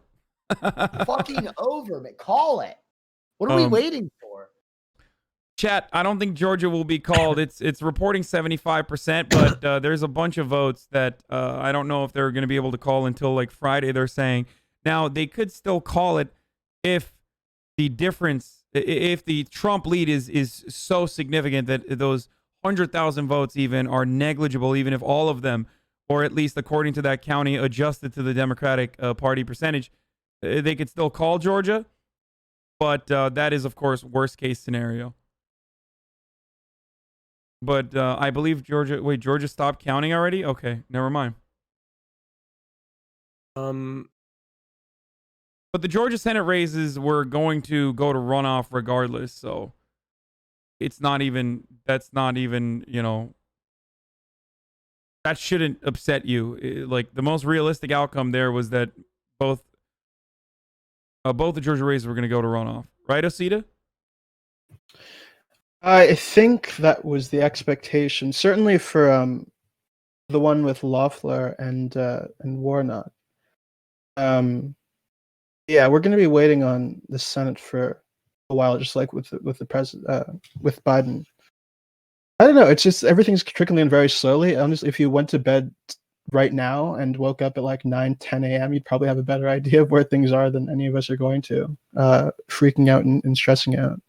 But I just think the useful conjectures you can make are just sort of based on the closeness of this and what that means for politics more broadly speaking. But as far as the actual result in Senate races, where Biden's going to come out, it's just hard to say. We're waiting for stuff to slowly trickle in, and then after we wait for stuff to trickle in, we're going to wait maybe for some court battles. Who knows? The next couple of days really have to bring. Wow, this is remarkable. According to the exit poll, Trump did better in 2020 with every race and gender except white men. Changed from 2016, I'm reading to you. White men, -5. White women, +2. Black men, +4. Black women, +4. That's a really crazy one. Black women, +4 is wild. Latino men, +3. Latino women, +3.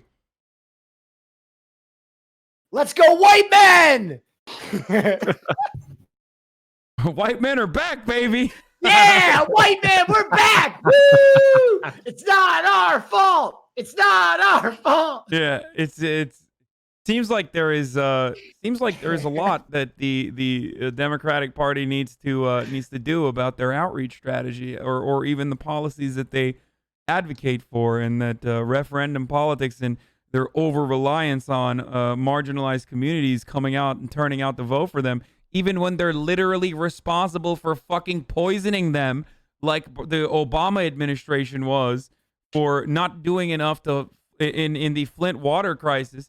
Turns out that has somewhat of a problem. That has kind of an impact, especially when one side is doing everything they can to just lie and act like they care about you. The hilarious part, and I don't know why most people don't talk about this. No, it's not just QAnon, chat. We're not talking about Florida anymore. The hilarious part about this, and Osita, maybe you can correct me if I'm wrong on this, isn't Donald Trump's platinum plan kind of similar to what Kamala Harris wanted to do? Like, well, isn't that kind of similar to Kamala Harris's comprehensive package for uplifting gentrified communities, offering loans to people that, or uplifting, not gentrified communities, sorry, uplifting underdeveloped communities by offering entrepreneurs some loans if they were to gentrify, basically, black and brown neighborhoods? Well, the way that they think about this genre of policy is pretty similar, even if the plans aren't exactly the same. It's you have to work through tax credits. You have to work through providing loans to entrepreneurs. If you're not somebody who wants to run a small business, if you're not running a shop, I don't know that there's that much there for you in some of these plans. Trump likes to talk about opportunity zones a lot. Here in Baltimore, I live in Baltimore, Maryland. There was a candidate who was never going to win my district in the House, but she campaigned on the idea of bringing tax credits to underprivileged communities and starting businesses there. Honestly, like, the differences are not so great from what Democrats have tried in these communities for many, many years and failed to deliver results with those kinds of policies. So, I think that, again, we're seeing in that result with the exit poll and in some of the other polling we saw before, right? Democrats basically topped out, it seems like, with a lot of African-American voters in terms of the proportion of the vote that they're getting. Turnout is a different question, but they weren't going to do better than they were doing, it seems, with African-American voters with the political approach that they've had. And now we've seen Trump, I think, again, as a consequence of how well people perceived the economy to be doing before coronavirus. I think people in the Latino community, people in the African-American community gave him credit for that. He didn't really deserve it. That was growth that was already underway under Obama. But look, like, if people see things a little bit better under Trump than they were a couple of years ago, and they're not hearing a real economic program from Democrats that's going to dramatically change things for them, of course Trump's going to get that credit if you're not competing on that ground aggressively. And I don't think we saw Biden compete aggressively on that ground over the course of this campaign. So, you're going to need more than tax credits and loans for entrepreneurs and all of this to really make a dent here and pull some of those votes back from Trump and from the Republican Party. But who knows if Democrats actually do any of that? We'll see. Again, there is not a better argument for exactly what the fuck we've been talking about than Florida going for Donald Trump and a $15 minimum wage by 23 fucking points. Now, this is probably my favorite Alex Perrine quote of all time that I am going to butcher right now. He said this, I believe, I think he said this in the 2018 midterms, where he said, after looking at all the incredibly progressive ballot measures that passed with overwhelming support in the Midwest and in the South, all around the country, where he was like, turns out it's a faceless, lifeless, incredibly progressive ballot measure. That's what really does incredibly well in the Rust Belt and all around the country. Like, these people want progressive ideas, but Democrats are, for some weird fucking reason, not really good at delivering that. And, well, not weird reason. Sometimes they don't even want to deliver that. Yeah. Stop saying, Florida, what's wrong with you, chat? You are failing to recognize that, like, this is an understandable thing. No matter how stupid you are, you know what's best for you. It doesn't matter how dumb you might be. You still are like, okay, well, I like a $15 minimum wage. I want to have more money. I want to make more money. So, yeah, of course they're going to vote for that. Like, people want progressive policies. It's just that Democrats either A, completely fail on delivering that in a palatable capacity where they don't look like out-of-touch elitists, or they just don't even want to deliver on it. Like, they don't even want to talk about it because they think that talking about progressive policy positions that are overwhelmingly popular opens you up to a line of attack because they want to go for the referendum vote every single time. And that shit demonstrably leaves you in this unique predicament, as I've said a million fucking times over, where you have 70% of your base voting against Donald Trump and 70% of Donald Trump's base voting for Donald Trump. That volatility is why we currently are sitting here with our assholes clinched up, trying to figure out what the fuck's gonna happen in a election that was supposed to be a fucking sweep of the South, according to all of the best analysts. Yeah. Well, one thing that we didn't expect to learn that's good to know going into the next election cycle is that running a candidate who's actively suffering from dementia might hurt voter confidence. I mean, I guess, yeah. It limits your opportunities to be in front of the camera and look charismatic and vibrant, for sure. That's definitely not the best. But having said that, of course, I think that, like, again, we have to remember there was a fucking pandemic that made Biden's biggest weakness his inability to campaign and Trump's biggest strength, his ability to campaign, into functionally a weakness for Trump and a strength for Biden. And even then, we still fucked up. So, and even though I do still think we're going to win, by the way, I do still think that the Democrats are going to win. I just think that this is not a victory. It should have been a complete wipeout. Anyway. So that's your bottom line, though. You still think we're going to win? Do I still think Biden's going to win? Yeah, I do. Well, all right. What states do you think will put him over the finish line? Just for people who are kind of watching the numbers and want to. I've been saying it since the beginning of tonight and for the past couple of days. I think Michigan and Wisconsin are going to be what ends up turning the fate of the Democratic Party, pretty much. I think Nevada is going to be Democrat. I think Arizona is now pretty much a lock for the Democrat Party, and I do think that Wisconsin and Michigan, with the mailed with the absentee ballots and the early votes, will go to the Democrats.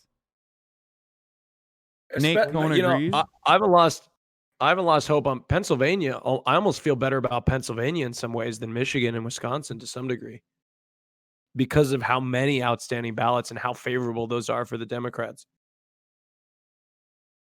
What did you say? Sorry, can you repeat that? No. I almost have more faith in Pennsylvania to some degree, given how many outstanding ballots there are and how big the partisan divide is in them. Also, the record numbers in Detroit will probably help. Mm-hmm. The Senate is not out of play yet, but it looks like it could be, from what I understand. Osita, do you have any pet peeves or anything like that? Anything that you've been following secretly where you think there's going to be like a really crazy upset or anything cool? I wouldn't say I'm following anything where I'm expecting an upset. I'll talk about a couple of ballot measures that I think are important to watch. So in Colorado, one of the ballot measures is whether Colorado joins the National Popular Vote Interstate Compact. If people don't know what this is, basically it's to get rid of the Electoral College. There are two things you can do. You can either pass a constitutional amendments through an impossible process that's never going to happen, or state legislatures can vote to have their electoral votes go to the winner of the popular vote. And when states with 270 electoral votes total do this, the Electoral College is basically done for. It basically invalidates the Electoral College through this workaround. So the legislature in Colorado actually passed this, and it was signed, I believe, by Governor Polis, but Republicans issued a challenge to it, and it was put on the ballot today. And last time I checked, that was ahead significantly. So it's looking like Colorado will join a compact. I'm not sure where, I can't remember what exactly that brings the total number of electoral votes within it to, but that's another state added to that tally. So that's some good news tonight. The other thing people should watch is the referendum in Puerto Rico. Puerto Rico is voting on statehood. It's a non-binding referendum. It doesn't actually do anything. But this is, I believe, the 6th time voters in Puerto Rico are going to be asked whether they would like to become a state. There have been problems with referendums in the past couple of years with turnout and the wording of questions and parties boycotting the referendum because they don't think it was worded fairly and all of that. But the question is more straightforwardly written on the ballot this year. So it seems like we're going to get a more representative look at where the population is in the state. Or what I guess I should say the territory that hopes to become a state or might become a state. So that'll be big once we get a result from there. I'd expect statehood to win because statehood usually wins. It usually pulls ahead of the other options. I think it's fair to say, though, that there is a large contingent of people within Puerto Rico who want full independence, a complete break from the United States and colonialism. And that's a real discussion and debate that should be had when we're talking about expanding the union and what it but those are the two things that I've been looking out for. There's this guy on Twitter you can follow at Taniel, Taniel, who follows a lot of the ballot initiatives, a lot of the local races, a lot of the state legislative races. He's put together a cheat sheet that you all can read and follow up on some of the more obscure things that are also happening tonight if you get bored of doom scrolling about the presidential and the Senate. Okay. What's up? Go ahead. I don't want to switch topics or anything here, but should we be concerned that the Republicans are mad about Arizona being called too early? I think even Nate Cohn said, I certainly agree that Biden's favored in Arizona, but look, the Fox call was too fast for him too. But, I mean, his example is Wisconsin for Trump early in 2016 when he was up by like 4 points at 70% counted, and it worked out, but that was not a 99.99% certainty situation in my opinion. But seeing as Mark Kelly it was called, I would assume that Arizona is a lock. I don't know. And it does look like, where are the numbers? Hold on. Sorry. I'll just pull it. I'll just pull it out here. New York Times is reporting 76% with a 300,000 lead pretty much, or a 200,000 vote lead for Joe Biden in Arizona. And that number hasn't moved in a long time for some reason. I don't know why. Yeah, I don't know what's going on there. Nate also said that Georgia is still in check. Jason Miller is calling on Fox News to. Oh wow, they're saying there are still 1 million plus election day votes out there waiting to be counted. We push for our people to vote on election day, but now Fox News is trying to invalidate their votes. Well, We only need 61% of the outstanding uncounted election day votes in Arizona to win. These votes are coming from our counties, and 61% figure is very doable based on what our other election day votes are looking like. Fox News should retract their call immediately, says Jason Miller.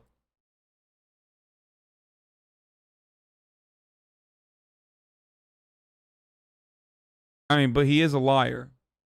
He did. I will say it'll be extremely funny if after all of these weeks of people saying, "Oh," from the Trump camp saying, we want this to be called on election night. The networks are going to call it, and we should honor the result. And all these people are going to vote on election day. It's going to determine everything. It would be really funny if they now say, "Well, actually, hold up. We need to wait for everything to be counted properly, and you shouldn't call things prematurely," and so on. That would be a fitting and just end to their campaign, I think. But we'll see. Yeah, that would be pretty funny. Trump just jumped up in the electoral college, someone said. Yeah, no, I mean, this it is a pretty funny situation. Like we are getting closer and closer to a 269. Like we're getting closer to. No, not the 269, 260. I'm just saying, like, it'd be pretty funny if that happened. I mean, and honestly, the worst case scenario, but that's like also the funniest scenario, does end up happening in American politics quite frequently. After all, we do have a fucking clown as our president. Actually, that's not true. We've had a bunch of clowns as president: Ronald Reagan, George W. Bush, even maybe put Bill Clinton in that category. So Ronald Reagan wasn't a clown; he was Satan. Okay, well, regardless, he was a satanic clown. But the point is, they've had a lot of clowns, but not one as funny as Donald Trump. But not always ha-ha funny. But would Fox News really like make that call unless they were absolutely certain, especially a call that favors Joe Biden? Like why would they do that? Unless they knew, or at least there was data out there to suggest. Ohio is projected for Trump. ABC is projecting that Ohio is going to Donald Trump. No I mean, it makes sense. They have 94% reporting in with Joe Biden at 45% and Donald Trump at 53%. Very close to 2016. What's that adjusted to 2016? I don't know.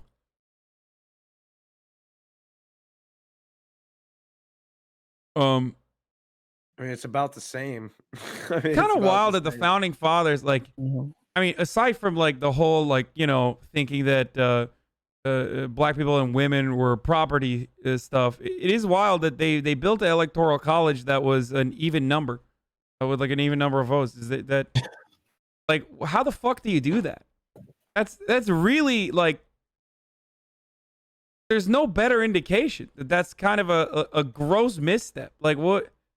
Like why would you ever allow that to happen?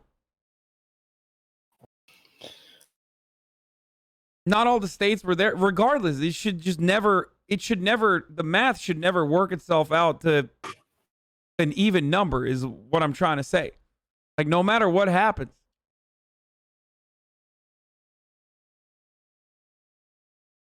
Shouldn't the popular vote be used in that case? No, it's a really complicated process where like, it goes to the House, right?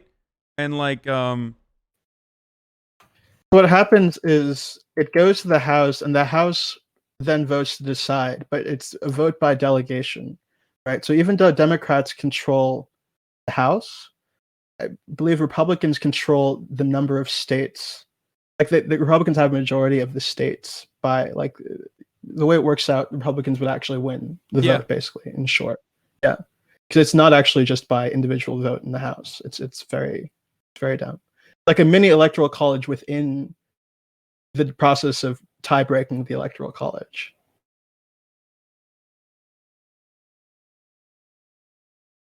I don't know. There's like some fucking crazy shit happening outside. I don't know what it is, but sorry. I just I don't know what it is. Okay, anyway. Oregon voted to decriminalize all drugs. Great. If there isn't a majority in delegation to vote for that, say it gets tossed.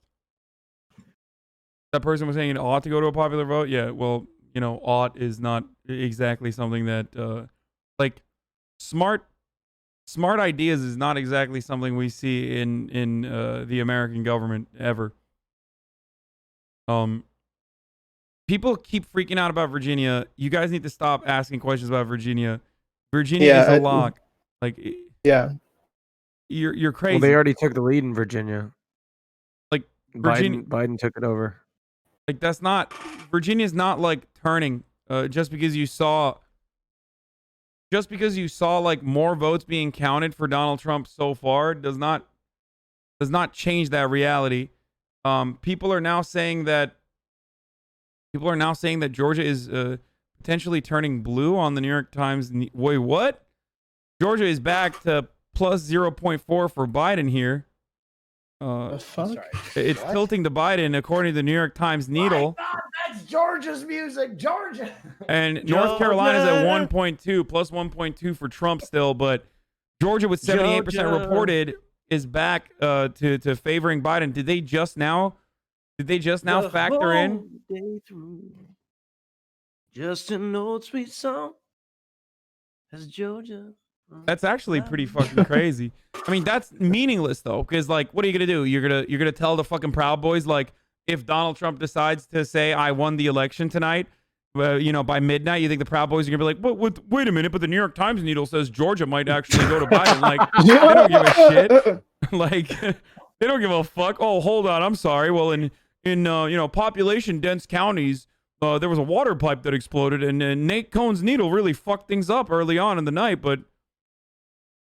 Like, I doubt that that's gonna cut it, but you know, it really does seem like. I mean, what are the outcomes that we have right now? Austin, you're the fucking poll guy. Give it to us. Give it to us. Sure, Let's hear. Sure, shoot me. I know math's not your strong suit, but what do you need to paint a picture for me? Paint a picture for me where we know that Joe Biden secures 270 tonight. Is there tonight? There is no realistically, there is no scenario in which Joe Biden secures 270 electoral votes tonight, because he cannot do that. Our hope was in North Carolina, Georgia, and Florida. If everything would have gone our way, if Biden would have picked up North Carolina, Georgia, and Florida, and Arizona as he has, then you have a scenario in which you could project 270 on election night. But because the biggest win of the night is Arizona, we now have to look to the Rust Belt, Minnesota, Wisconsin, Michigan, Pennsylvania, for the results. Now, if Georgia flips blue for some, I don't even know how, what's going to happen. I don't know where the hell they found ballots. But if that happens, then that just takes the pressure off the Rust Belt. But we're still not going to know Georgia tonight. Okay, it says Atlanta won't finish its count tonight. Election workers in Fulton County who were counting absentee ballots went home for the night. A waterline break has delayed the count. You're right. It's not happening tonight. Even if Georgia does turn blue, we're not going to know. Apparently, by the way, Biden has won Hawaii. Yeah. Don't forget, guys, that's the state. You know, some OG colonizers fought long and hard to destroy the indigenous population's autonomy there, so that we could have some electoral college votes for Joe Biden a long time ago. I would like to say I am calling the state of Oregon for Joe Biden. Wait, what do you mean you're calling it? Ballsy I'm calling it. I am calling it. I'm making the call. The state of Oregon will be carried by Joe Biden. And wow. Yeah, I'm brave. making the call. That's a brave call. Stuff. It's a bold call. I know it's a little risky. I know Trump campaign's going to be blowing up Twitter about that one. Yeah, they're ridiculous. really They think, bent. I heard they're really pissed. yeah, they're going to dispute that there are 1 million mail-in ballots still out to be counted. Yeah. That they think really favor them by a 2/3 margin. Day of election voting mail-in ballots. So. Okay, so Have they called Oregon yet? I mean, come on. So we're looking at Nevada now. Okay, Nevada hasn't reported anything on Fox News yet. But outside of that, Montana red, obviously. And then we have Nebraska, the Omaha district potentially going to Joe, and then obviously 2 for Trump there. That's already been called. Maine 1 is for Biden, and Maine 2 might actually go to Donald Trump, as I said before. Goddamn lobster fucking Look, lobby. man, he won the fucking radical lobsters. Okay. Did he? So what we're looking at now is Wisconsin and Michigan are going to be experiencing delays. We know Pennsylvania is not going to have an answer by tonight. We know that Georgia is not going to have an answer by tonight. North Carolina is a race that is remarkably close at the moment. I mean, we are looking at North Carolina. What we're currently looking at is like 60,000 votes or some shit. It's fucking crazy. It's super duper close. So wait, where is it? North Carolina is 2,655,304 votes, with Joe Biden at 48.7% against Donald Trump at 50.1% with 2,700,031 votes. So that's 731,000 votes. Sorry. So North Carolina is really close with 94% reporting.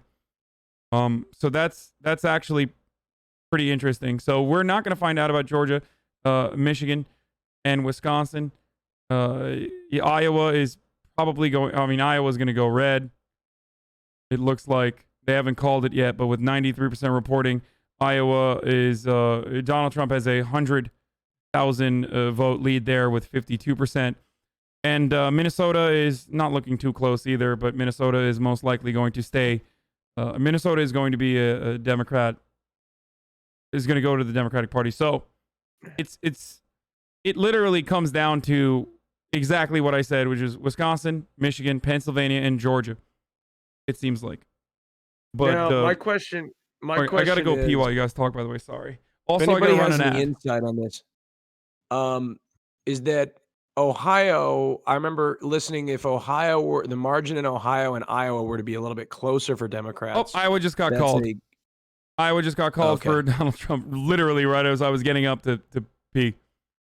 Well, I mean, I knew that. I mean, but like, if the margin seems to be just like what it was in 2016, right? Right. Let's see, 2016 Iowa. The Iowa results in 2016 were it was a little bit. Seems like Joe Biden actually did a little bit better in Iowa relative to. I mean, we're not at 100% yet, but by a few percentage points, he did better in Iowa. But from what I understand, correct me if I'm wrong here, but Iowa tends to be somewhat of a bellwether for like Wisconsin, right? Is that correct? Maybe somebody with more political, a more broad political acumen might be able to answer that.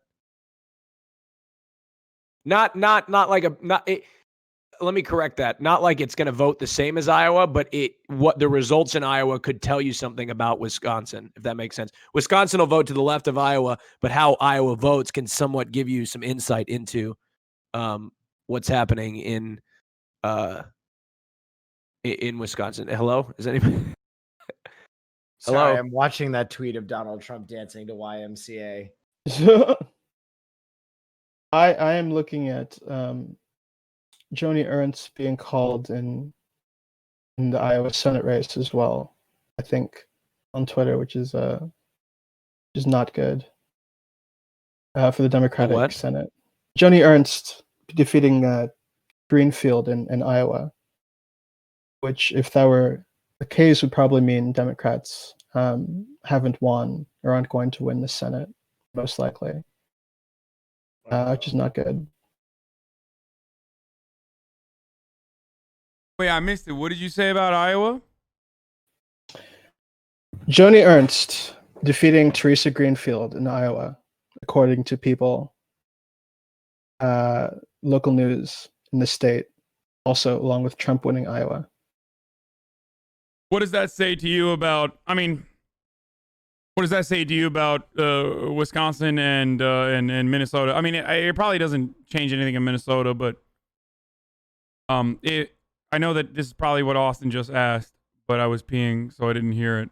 Wait, yeah. Does anything in Iowa tell us anything about what's gonna happen? I mean, like, what I was trying to say, Hasan, is that I've heard that what happens in places like Ohio and Iowa, although they'll vote to the right of those Wisconsin and places like Wisconsin and Michigan, you can somewhat tell, or maybe it'll give you some indications as to how the other states are going to perform.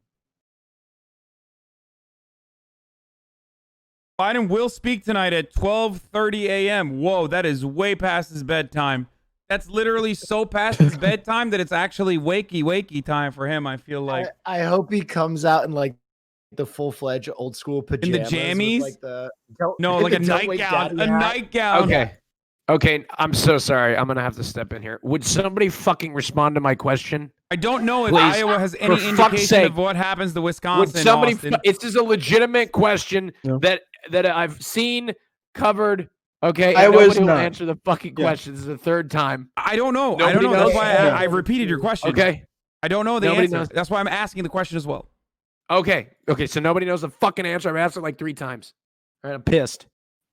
Wait, bullshit. hold on. David Dane wants to come on as well. I think I'm gonna have him on right now. He said, "Are you still planning on this?" Maybe we can ask him. Maybe you can bother him with your questions, Austin. I'm just kidding.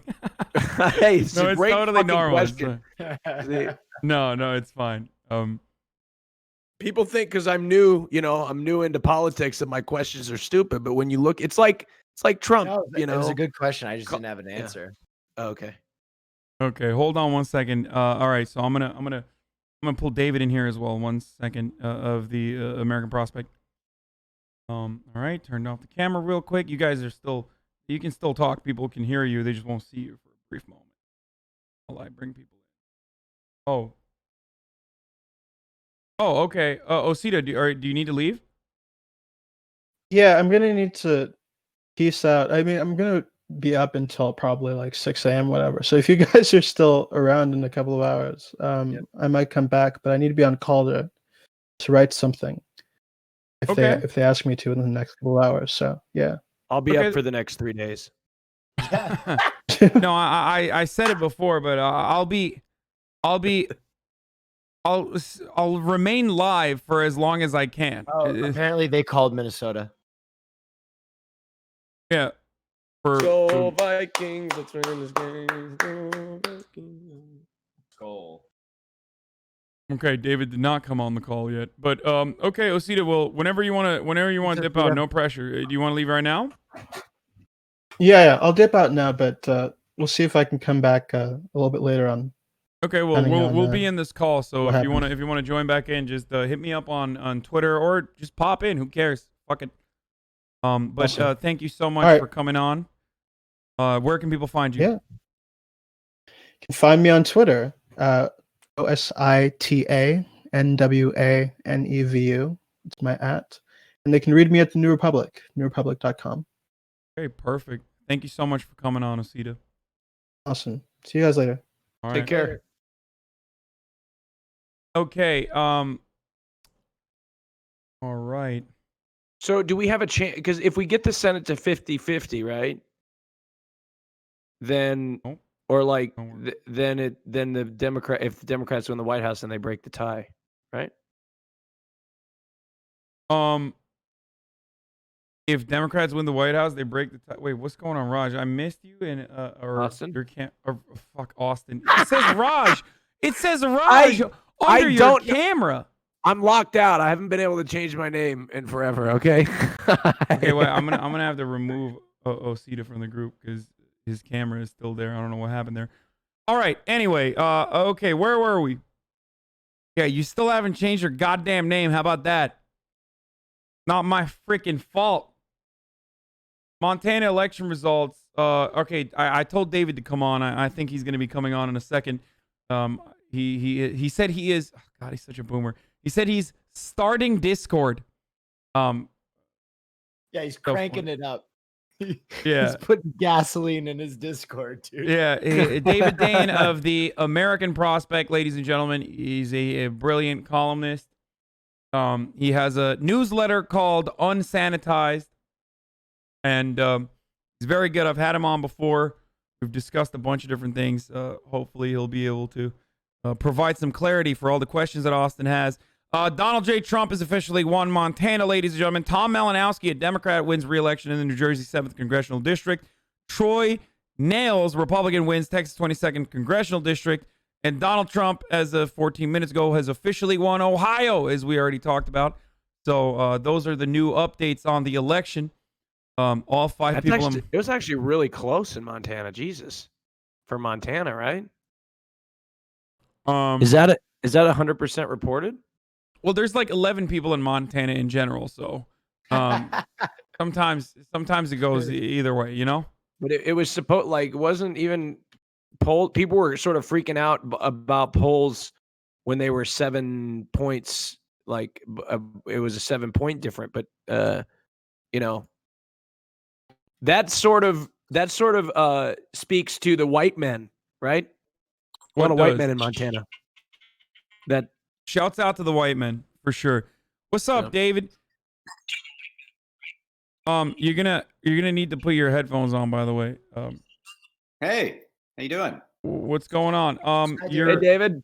Okay, let me get some headphones. Just a second. Also, okay. No. All right.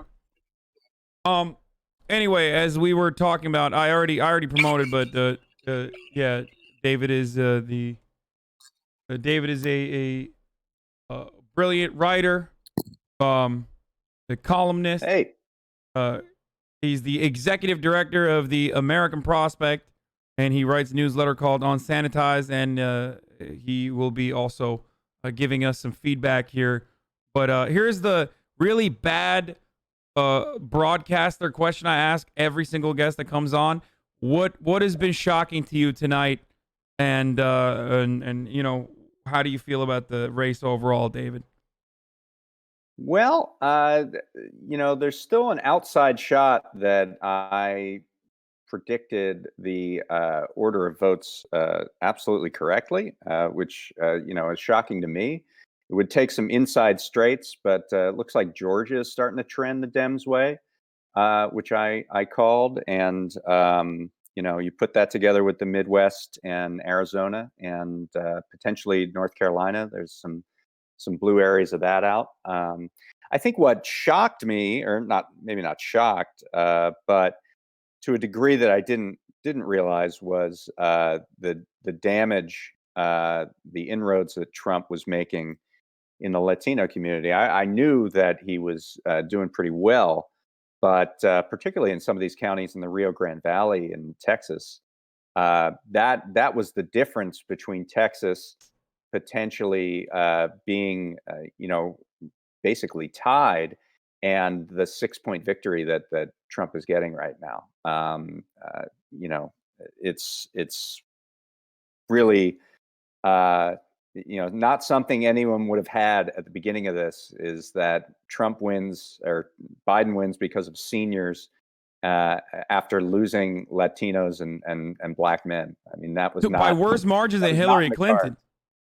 Doing exactly. Worse than Hillary Clinton, as Donald Trump is doing better.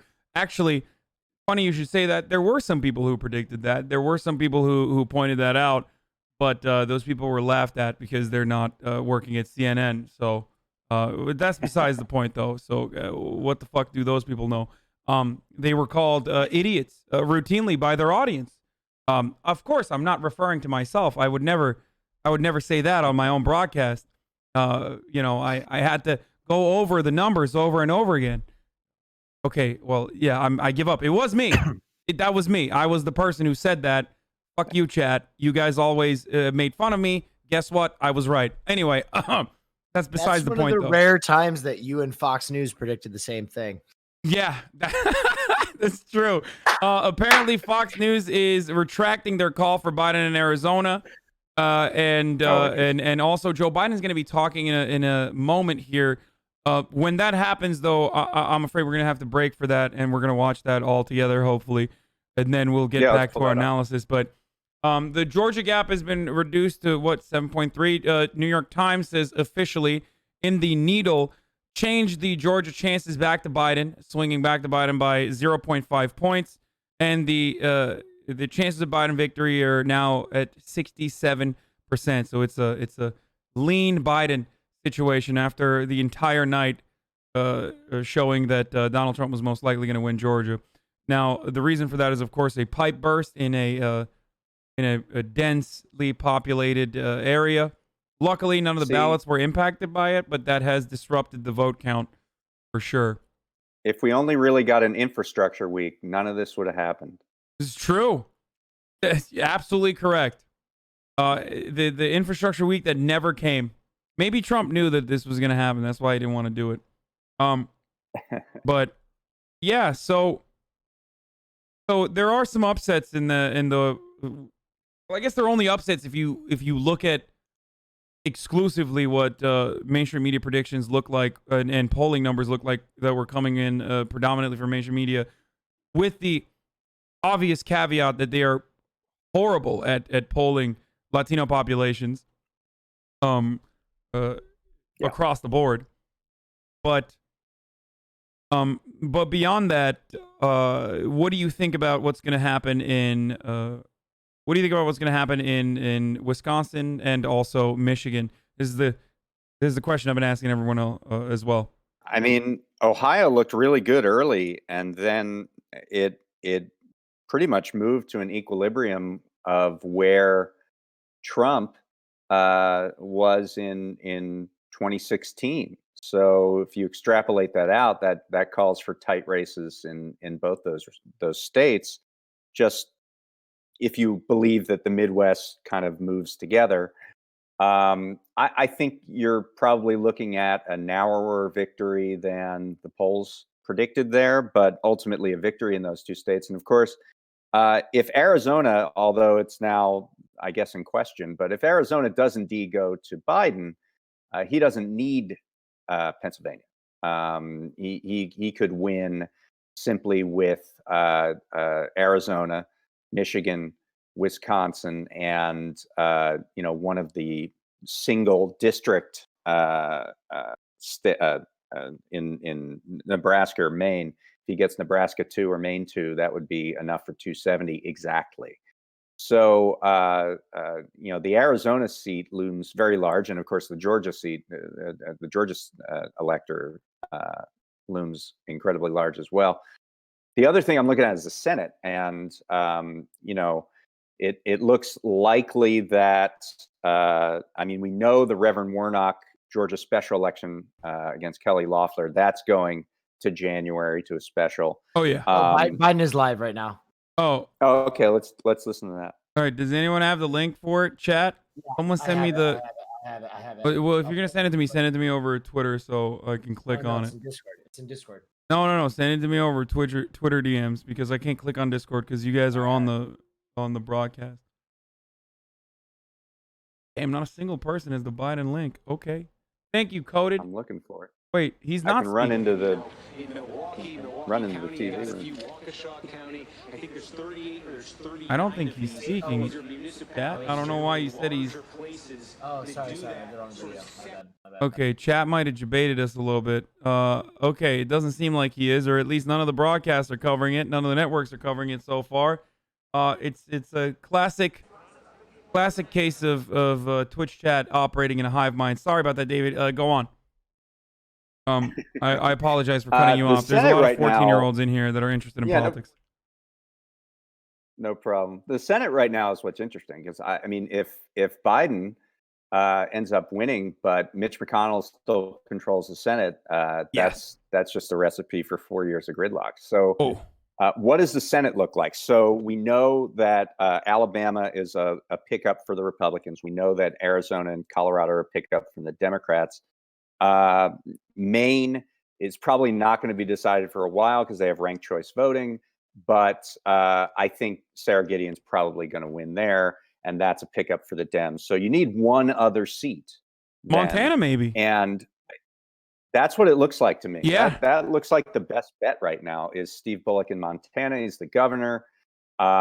He's running well ahead of Biden in what's counted right now with about half the vote in. And, if he takes that, then you don't have to worry about these special elections in Georgia. If he doesn't, you could have a situation with a 49-49 Senate waiting for those 2 Georgia special elections in January, which, would then become the center of the political universe in a state where potentially Joe Biden has won. So that's going to be the real question is that Montana seat. Yeah. Freaking Steve Bullock, baby. I mean, goddamn. What an institution, a powerhouse. Who you were all over for president. I mean, yeah. For you were on the Bullock train. Dude, I was riding with Bullock. It was oh my God, I can't believe I'm forgetting his name now. Jesus Christ. Well, just as we said that, people are saying Bullock lost the lead, but I don't know what's going on there. But according to Politico, Bullock is losing the lead in Montana. But as far as the Georgia Senate races goes, now both of them are going to runoff, right? And that will really that's really going to make things complicated. We don't know on. Yeah. You don't think we don't know on the Ossoff race?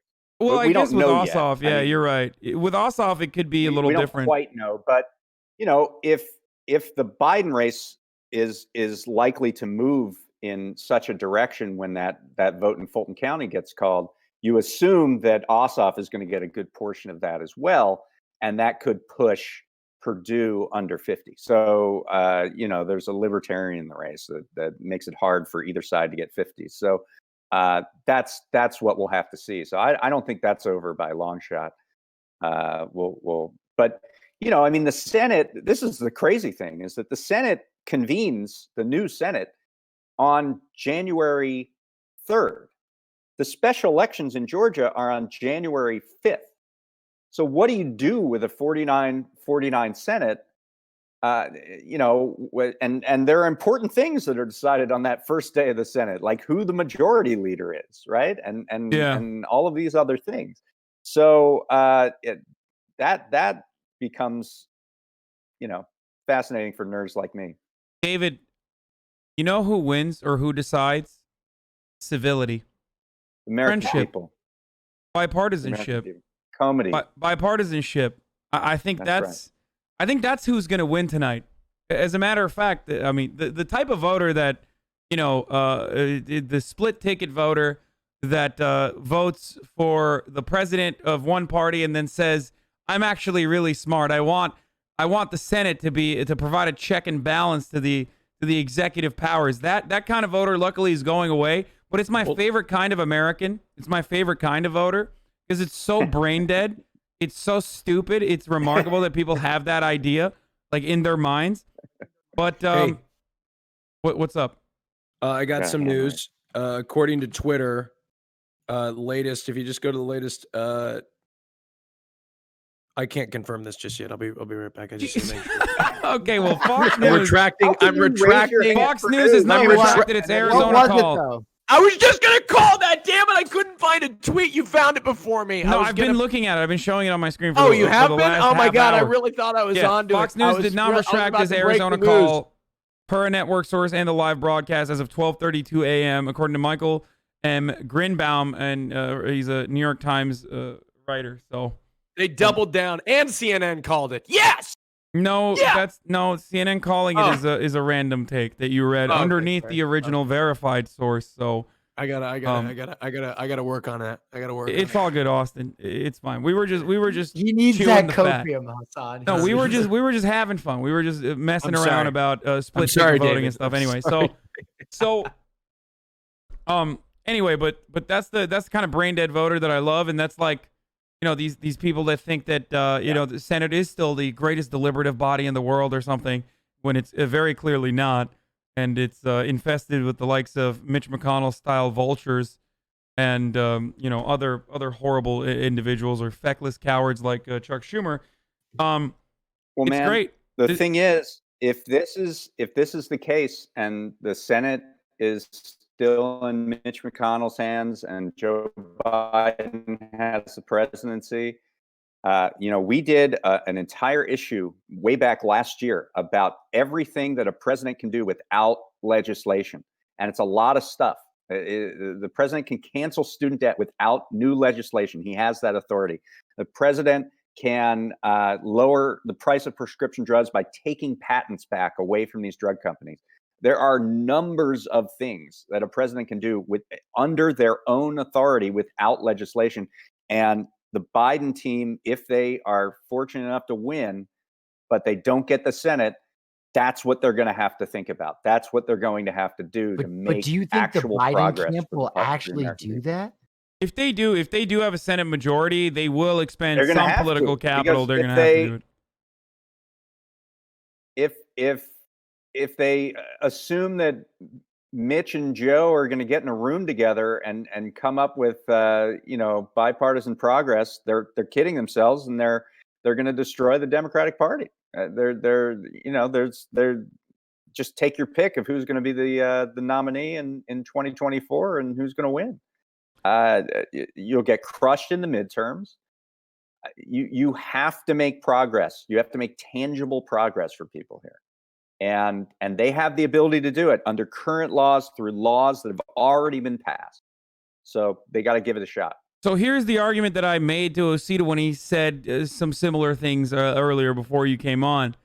And that was looking at how close the most moderate candidate who has ever run for office, in my opinion, despite the fact that they keep claiming Joe Biden is the most progressive, the most centrist candidate is narrowly winning, or at least not performing as well as the projected original forecast of results were looking like, right? So I fear that if there is even a majority in the Senate, there's a Senate control for the Democrats, I fear that they are going to use that as an argument to not expend political capital and continue to compromise and focus on really idiotic measures like, balancing the budget. Like big ticket Democratic ideas, like things that they actually demonstrate blind ideological loyalty to in the Democratic Party, like actual deficit hawking. I am truly fearful that this is possible. This is what their advocacy is going to be on, and that they are going to meet a horrific defeat in the midterms and then get owned into oblivion in 2024 as well, potentially, sadly, especially because there's doom. It's actually a good map, Senate map in 2022. Like there are some things on the table that you can deal with. Wait, hold on, David, 1 second. It's you're breaking a little bit. I'm going to change our servers really quick to east. There's going to be an open seat in Pennsylvania because Pat Toomey's retiring. David, can you hear me? Sorry, you got me. You're breaking up a lot, so I'm going to change our servers to the east so that we can maybe fix the problem. You're in the East Coast, right? I'm on the West Coast, actually. Oh, you are? Oh, okay. Yeah. I don't know why it's. Why do you think I'm up? I'm an old man. Okay, well, I don't know why. I'm surprised as to why it was breaking, but it's better now. Sorry, go ahead. It was like really robotic, and you were cutting in and out for a little bit. But okay. It's fine now. Anyway, it's just the prospect of blowing the midterms in 2022 because you refuse to make progress for people. You don't know when you're going to get the Senate back. Then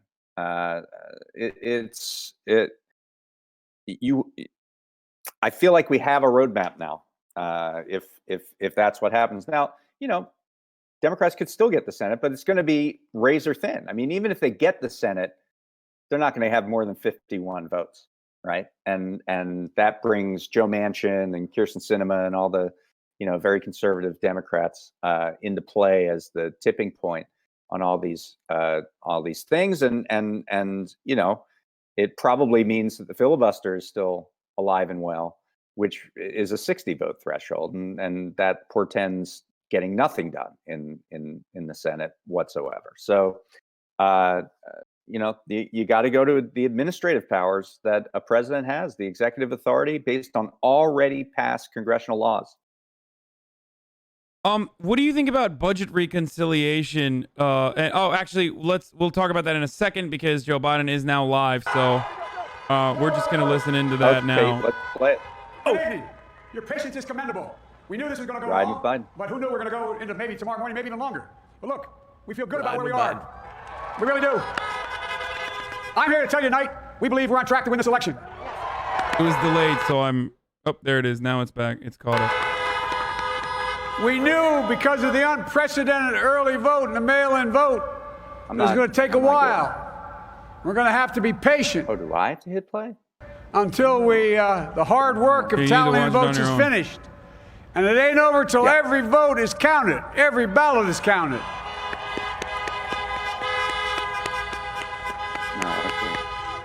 But we're feeling good. We're feeling good about where we are. We believe one of the nets has suggested we've already won Arizona, but we're confident about Arizona. That's a turnaround. A honking ovation. We also just called it for Minnesota, and we're still in the game in Georgia, although that's not one we expected. And we're feeling real good about Wisconsin and Michigan. Way past his bedtime. And by the way, it's going to take time to count the votes. We're going to win Pennsylvania. This is earlier today. I've been talking to folks in Philly, Allegheny County, Scranton, and they're really encouraged by the turnout and what they see.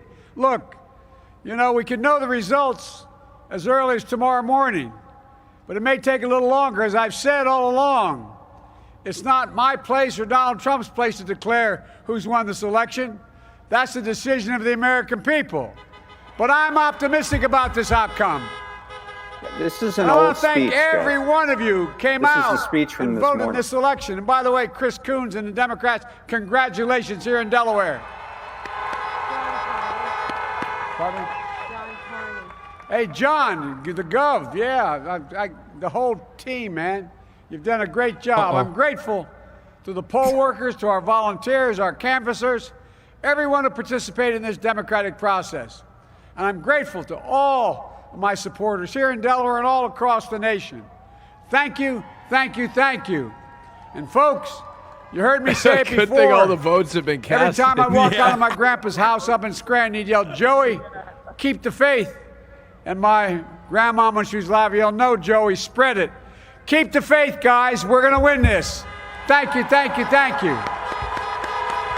Your patience is great. Let's walk over here.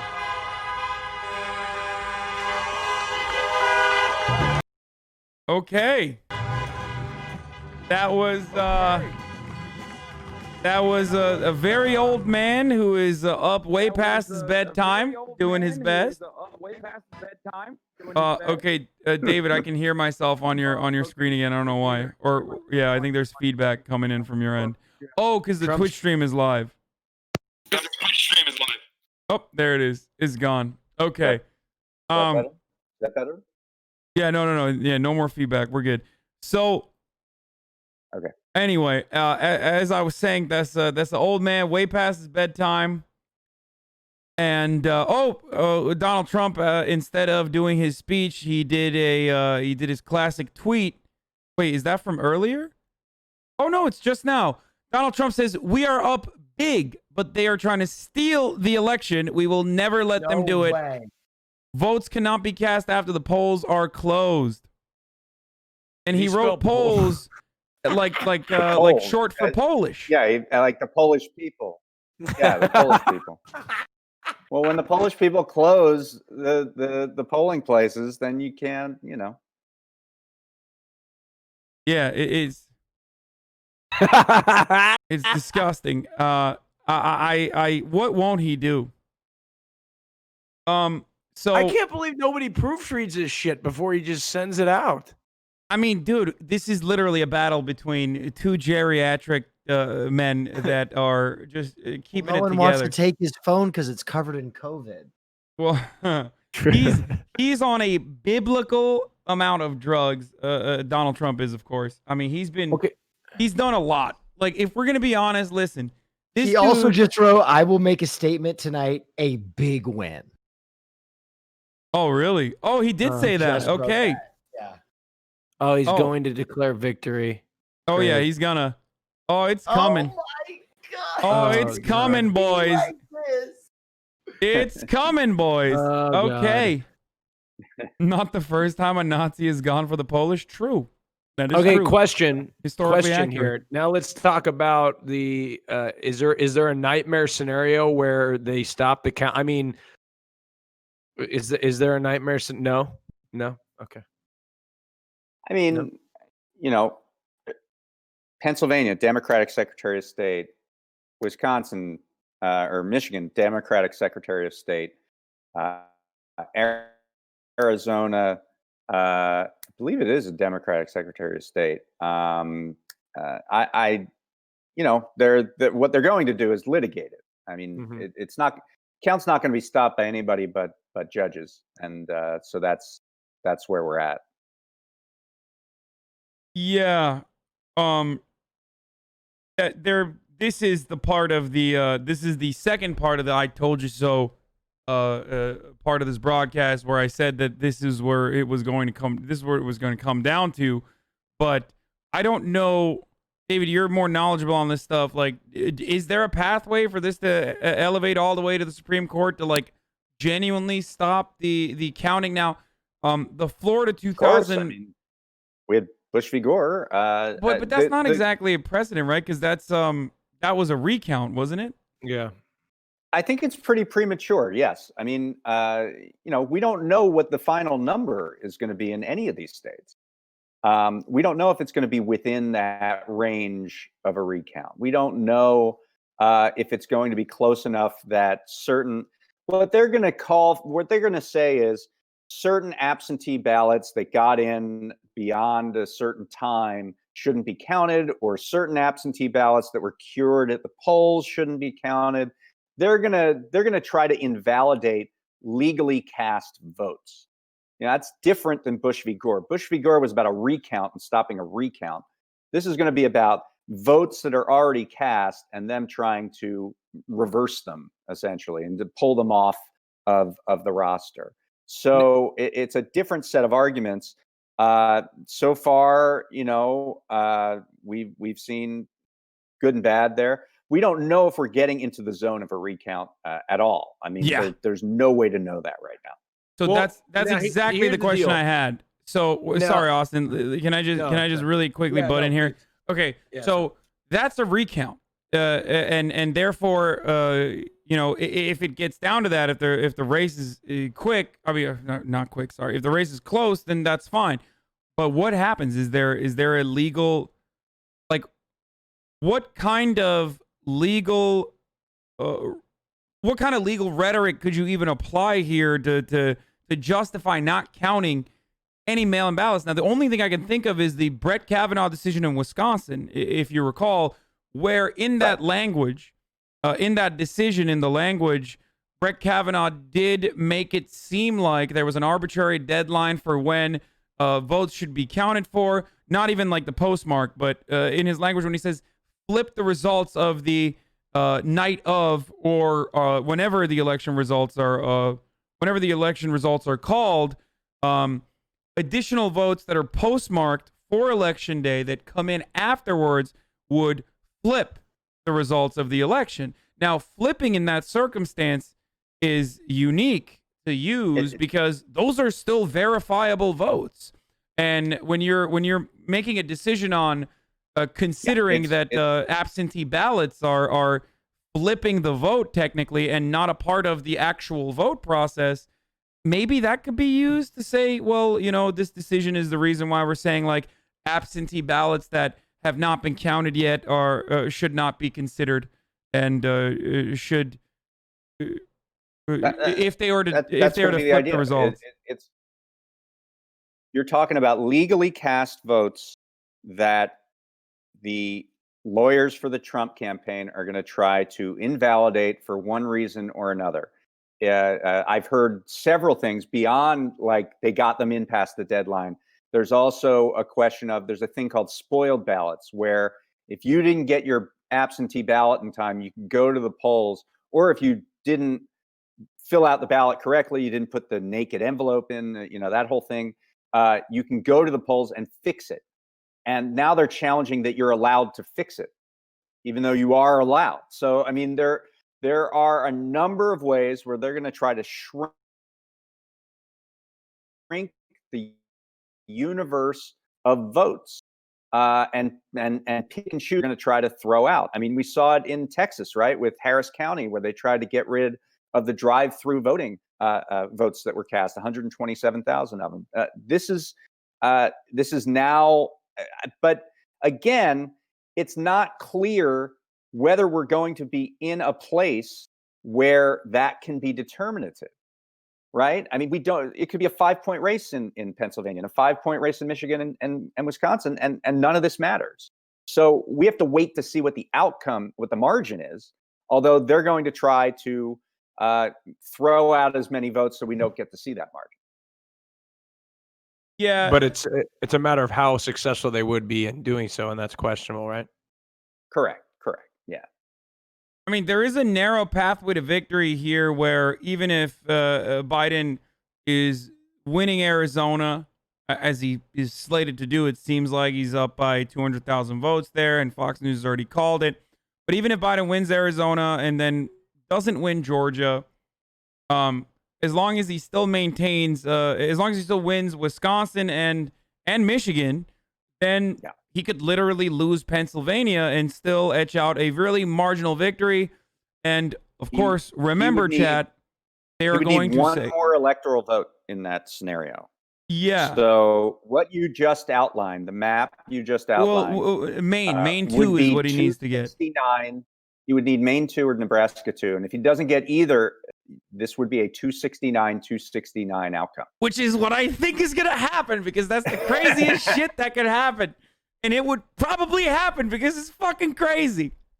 But I think it's going to happen. Anyway. So what happens in the 269? Because I guess we're entertaining the possibility that could happen. Hasan, you want to explain it? Or no, it's incredibly complicated. And there's like, so state legislatures and the Congress get to decide, right? Like, or like. No, it's the House. I mean, not Congress. In the House, yes. Sorry. The House of Representatives gets to decide. Now, the House of Representatives is in Democratic hands. However, the way that the vote would go down is that each state delegation would get one vote. Right now, and this is all, it's the next Congress, so it's dependent on what happens in these races, which I haven't totally kept up on. But right now, it's 26 of those House delegations are in the hands of the Republicans, and 22, I believe, are in the hands of Democrats, and 2 are tied. So, depending on what happens, you could see a Democratic House, but more state delegations in Republican hands, and they throw the election to Trump. That could absolutely happen in a 269 environment. Yeah. I don't think it's going to happen. I'm just joking, especially because Nebraska 2 with 85% of the vote is in, and Biden has a 10-point lead. So it's probably, unfortunately, it's not going to happen. But it will be I mean, we'll see. It's really funny that Trump was actually going for that, though. That's why he went to Omaha, if you remember. And then he almost killed a bunch of his older followers there when he didn't pay for the shuttle back. Him on the side of the road. So that's pretty funny. What I have is 53-45 Biden in Nebraska too. I just refreshed it. I'm not sure how much of the vote is left to count, though. It's unclear to me. Yeah, this is from like nearly an hour ago, so it's probably even. No, I'm looking at it right now. I just updated it at the Nebraska Secretary of State site. So it's 53-45. It's about a 16,000 vote lead. But I don't know how many are left to count. They've counted 311,000 votes, which is a pretty good number for a congressional district. Yeah. Twitter limited. They shut down Trump's tweet. Yeah. I was gonna say yes. Donald Trump's last tweet. We are up big, but they are trying to steal the election. We will never let them do it. Votes cannot be cast after the polls are closed. He changed it. He rewrote it to say polls instead of the Polish. And then Twitter immediately hit that with a censor and said, some or all of the content shared in this tweet is disputed and might be misleading about an election or other civic process. So very cool on that front that's happening. I can't wait to hear from all of the free speech absolutists about how Donald Trump should have free reign to be able to lie as the president of the fucking United States of America about an election that is hotly contested at the moment at a time when tensions are super high. So that's definitely a conversation we're going to have. I do understand that this is certainly a scary precedent that Twitter is able to have this much power, but also this is, I feel like, one of those unique circumstances where it kind of makes sense, especially because this is a well-established rule that even fucking Facebook has been applying for some time now, which is you can't discourage people to go out and vote. You can't lie about when the election is and things like that in your political ads. This is something that Facebook was implementing even when they openly were stating Holocaust deniers can still be on the platform like a couple of years back. So that's how strong they are on this issue.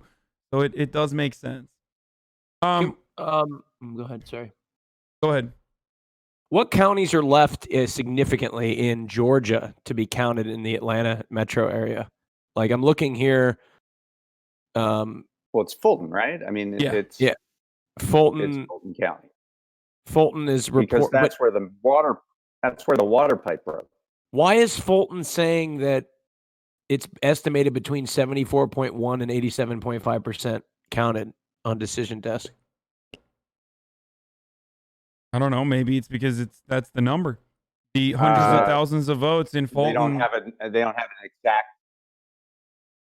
Oh. They don't have an exact count of. But Nate Cohn is explaining sort of why the needle turned in Georgia. There's just enough vote in the Atlanta area to know that Biden's going to do very well in Fulton County, and there's just a ton of votes left. Yeah. And so that's it. And he's also reporting here that a lot of the uncounted vote is early and absentee, which is especially a favorable right for Biden. Right.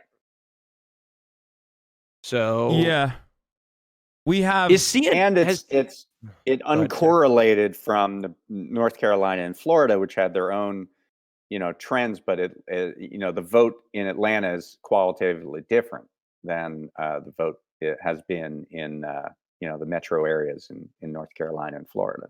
So that's another part of it. By the way, some good news out of Michigan. According to Justin Amash, in precincts that have fully reported, he's saying Donald Trump is significantly underperforming his 2016 numbers by a significant margin, specifically in Kent County, Michigan.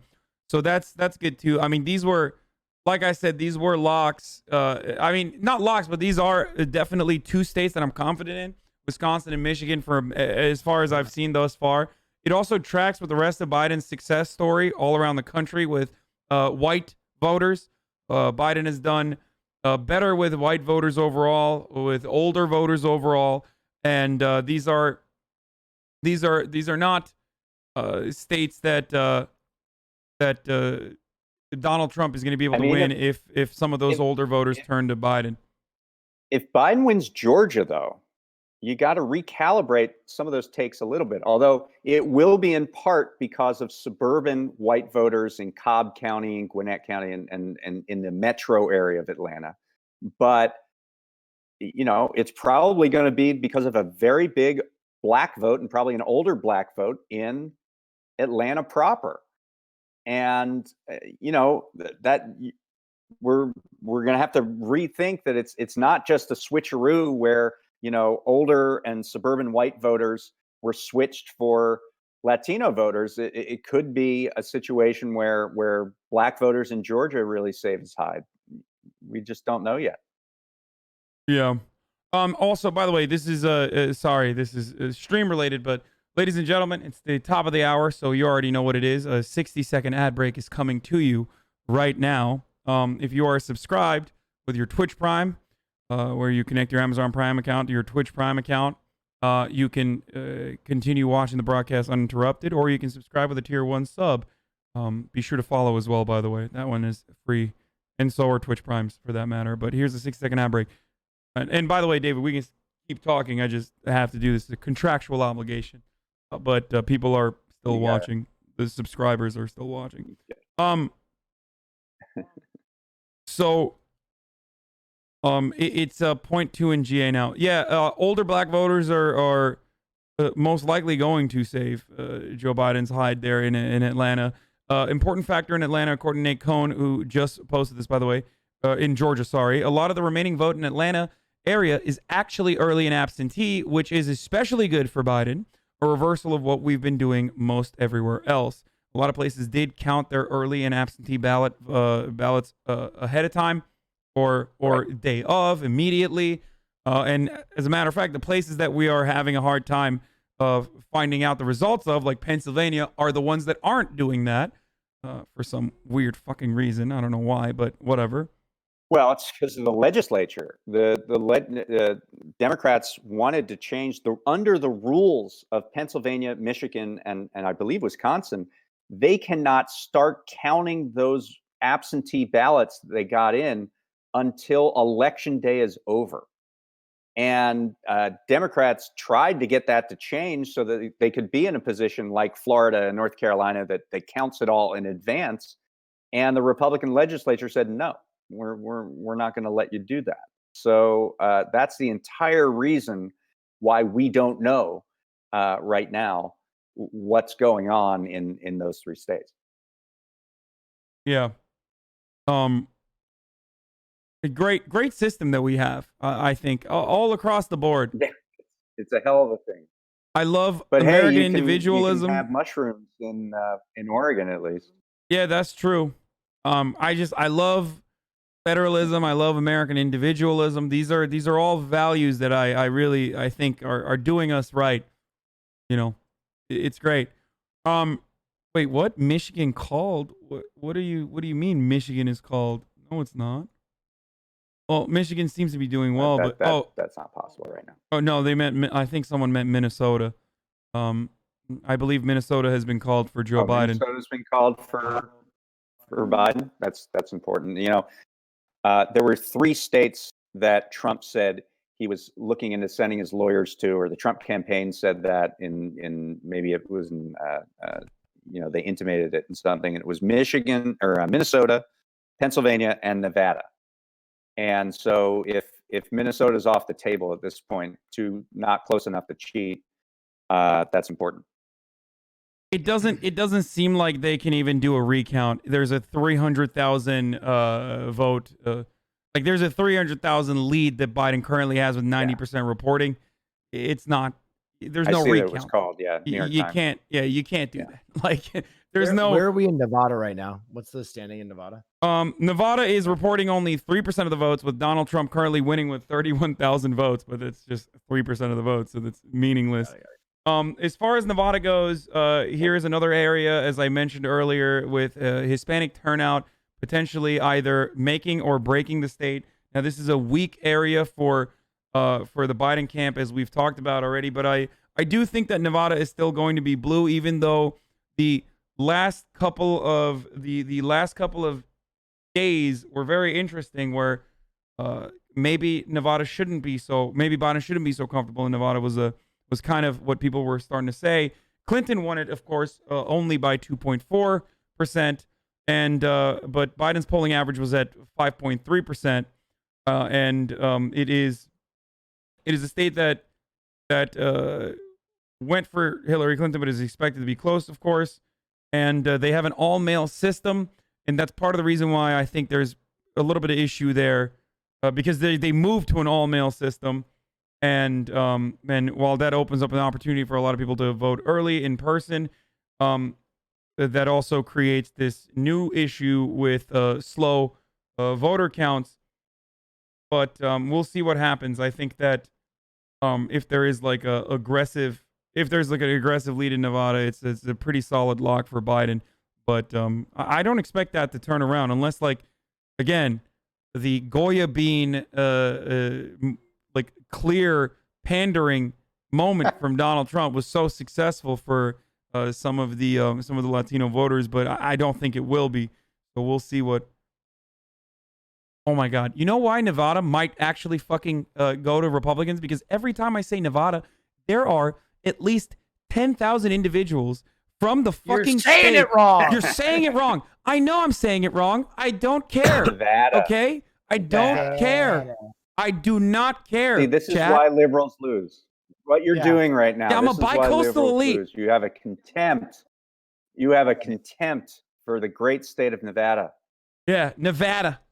I don't know how to fucking say it, but God damn it, I don't care. Okay? I don't people care. that call Oregon, Oregon. Yeah, you're a state where 14-year-olds can Just say shoot that automatic state would take- rifles. Something wrong with this state. I'm just kidding. I love Nevada. Yes, David Dane called me a lib. Yeah, you're right. That is true. Okay, so Jonathan Martin is pointing to John Ralston here, the editor of the Ralston, Nevada Independent, and he's the guy. He's the guy in Nevada. Yeah, he's the Nevada guy. Wait, John Ralston also hated Bernie, wasn't he? Wasn't he wrong on Bernie? I don't know that he was wrong on Bernie necessarily in terms of the vote. He might have had a contempt for him or something. But he does know his numbers in general elections. I'm just such a fucking. I'm just such a Bernie bro. I can't keep up on the Bernie media hatreds. No. He was the Bernie chair guy. That's a gripe from 2016. By the way, that's a gripe from the 2016 primaries. That's how much of a fucking Bernie bro I am, that I never forgive and I never forget. Okay, so John Ralston says Biden up by 14,000 in Washoe. Big numbers for him, and that is 2/3 of the vote. Washoe's the swing county. But here's a big one. Decision Desk HQ has predicted that Biden will take Nebraska 2, which gets us out of the realm of the 269 nightmare. This is unfortunate. There's no tie, baby. This is displeasing and unfortunate news. Why do we have an even number of electoral votes? Why is that a thing? Like, why would they create that situation where there could be a tie? Is there any logical reason for that? I like that they knew that it was going to happen, because there is a procedure for what happens if they're in the unlikely instance where there is a fucking tie, which means that they knew that that could happen and decided, instead of adding an additional electoral college vote, that they were like, no, we're just going to have this really weird fucking process in which we decide. Well, I mean, to be fair to the founders, they set up the system in the event that nobody gets a majority. So there could be multiple people running, and everybody gets a piece of it here, and nobody ends up with the majority of the electoral college. But that doesn't let everyone that went after the founders off the hook for creating an even number of electoral votes, which is what we've had for a number of decades. It is truly remarkable how antiquated, outdated, broken, fundamentally flawed our system is, and yet we still have the audacity to assume that it's the greatest democracy the planet has ever seen. Someone said it happened in 1824. Texas has been announced. Yeah, that's not really shocking. Damn it! I was really hoping. Yeah, because Seriously. you are a lib and you are a poll watcher, and that's Austin's been selling me on Blue Texas for weeks now. Yeah. I was phone banking for Texas 3 days ago. For those numbers. I was literally phone banking for Texas. Guess what? You didn't 3 phone days back ago. hard enough, okay? I did. I was phone banking. I got hung up on several times. I hope that after all the conversations that you and I had, Austin, that you have more respect for some of the calls that I made since the beginning of this election cycle. Well, you've been correct most of the way, except, well, we're not there yet. All right, we'll talk about it later. You say that I turned soft on Florida. Is that what you're gonna say? No. That's you did. You turned a little soft on Florida and and some of the other places, North Carolina. Remember Cal Cunningham, baby? Remember the text you sent to me? I did think Cal Cunningham was gonna win. I am, and by the way, actually he's probably not gonna win. He's too far behind now at this stage. But North Carolina might still turn. Who knows? They didn't call it yet, right? Wait, Georgia Nito plus 0.1? No, it hasn't. That's not good. North Carolina is like down to the wire, my friend. Who knows?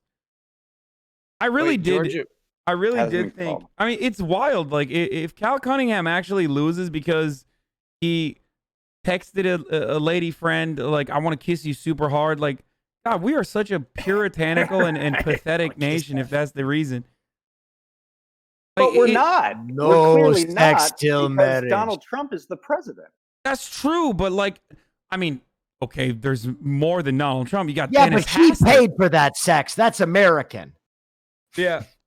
It really doesn't matter what Donald Trump does. I mean, the cult of personality surrounding him is so incredible at this point. And the Republican media will really cape for anyone, including Jim Jordan or I mean, think about it. Like, the greatest pedophile in American history, perhaps, is also the longest standing Speaker of the House, right? Or was he Dennis Hastert what was his position? He wasn't the longest. What a title. Yeah.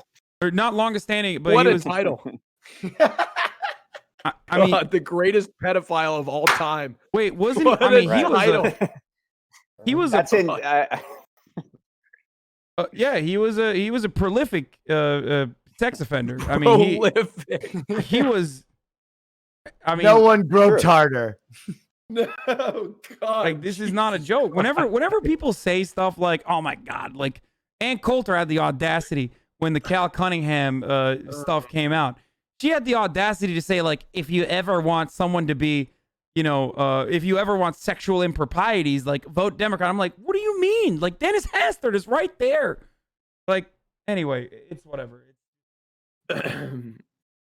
It is wild to think about, but the Barry Sanders of pedophile. Anyway, so unfortunately, the 270 fantasies that we have, the 269 fantasies that we have here are not gonna. He's the longest standing Republican speaker. I did not have that fantasy. I wouldn't say unfortunately.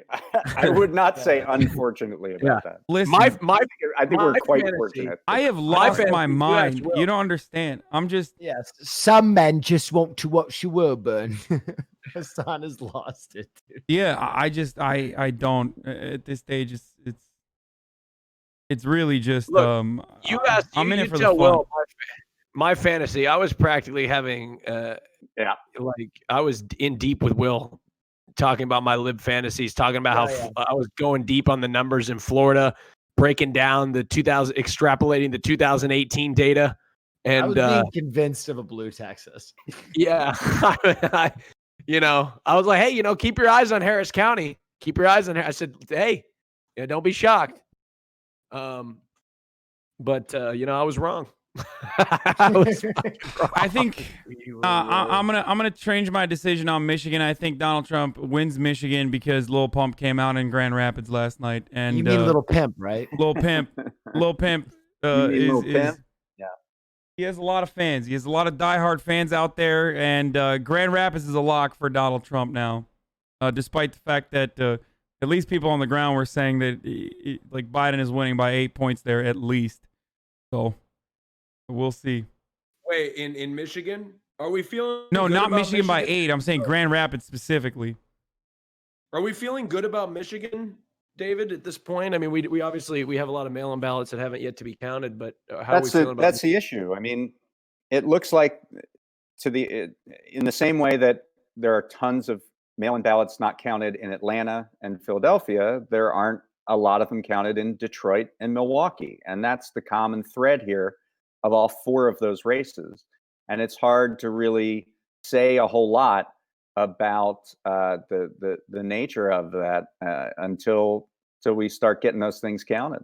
So we're really, I mean, you know, I don't want to you know, I don't want to say everybody come back tomorrow because I don't want to lose the audience, but it's kind of that situation when you're talking about those states. You're losing them, David. They're leaving. No, wait, don't go. Where's everyone from?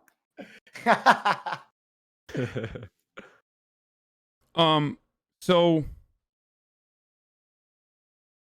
wait, there's new news from Pennsylvania. Based on a drop of 13,121 mail ballots in Erie County, PA, showing Biden winning them 5-1, it looks like he will win back this swing county that Trump carried. There are about 37,000 mail ballots still to be counted in the coming days. Dems believe Biden wins them 3 or 4-1.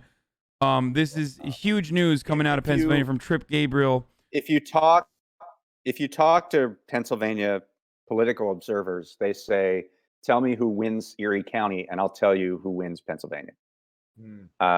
So you know that's a pretty good sign to see that, and it's something you're going to see repeated in these late states where what's uncounted are early absentee ballots, which the universe of which we believe to be largely Democratic. Yeah. I do think Pennsylvania looks better than we expect, at least looking at what's going on there right now. I mean, there's a big lead for Donald Trump right now, but Pennsylvania hasn't really counted all the mail-in ballots. So looking at lot too. and there's a lot of mail-in ballots. So, and as I said, barring any sort of like, look, the one thing I will say is this, and I kind of want to have Mike on to talk about this a little bit more, but like, this is where cheating comes into play. This is where there's an opportunity for the Trump campaign to try to win Pennsylvania, which, by the way, might be negligible. It might not even matter in the end. But they could potentially cheat and purge as many mail-in ballots as possible, you know, with the naked ballot controversy, and potentially try to win Pennsylvania by a very slim margin there. But that's going to be the move. But I mean, I think the larger narrative of the night is that, you know, lots and lots of people in this country saw the management of the pandemic, saw you know, what had transpired over the last year, and said that they were generally okay with Donald Trump as the president of the United States, and that ultimately, you know, how it comes out, I still think Biden's in a pretty good position, a better position than the president right now. But you know, that's the takeaway for me, that it was that much that this Republican Party and this president was you know, validated to a certain extent after the conduct that they participated in and are still participating in. If you look, you just sort of go outside and look at the statistics in terms of new cases and hospitalizations and deaths. That's a sobering thing. I mean, I think Democrats wanted to sort of vanquish Trumpism as a concept, and now what we realize is that that's not going away. That's just not going away. I mean, you know, it's literally the heart of Republicanism. It's just a logical extension of Republican politics, right? I think if you look at these numbers right now, it's pretty clear to me that the favorite for the 2024 Republican nomination is Donald Trump.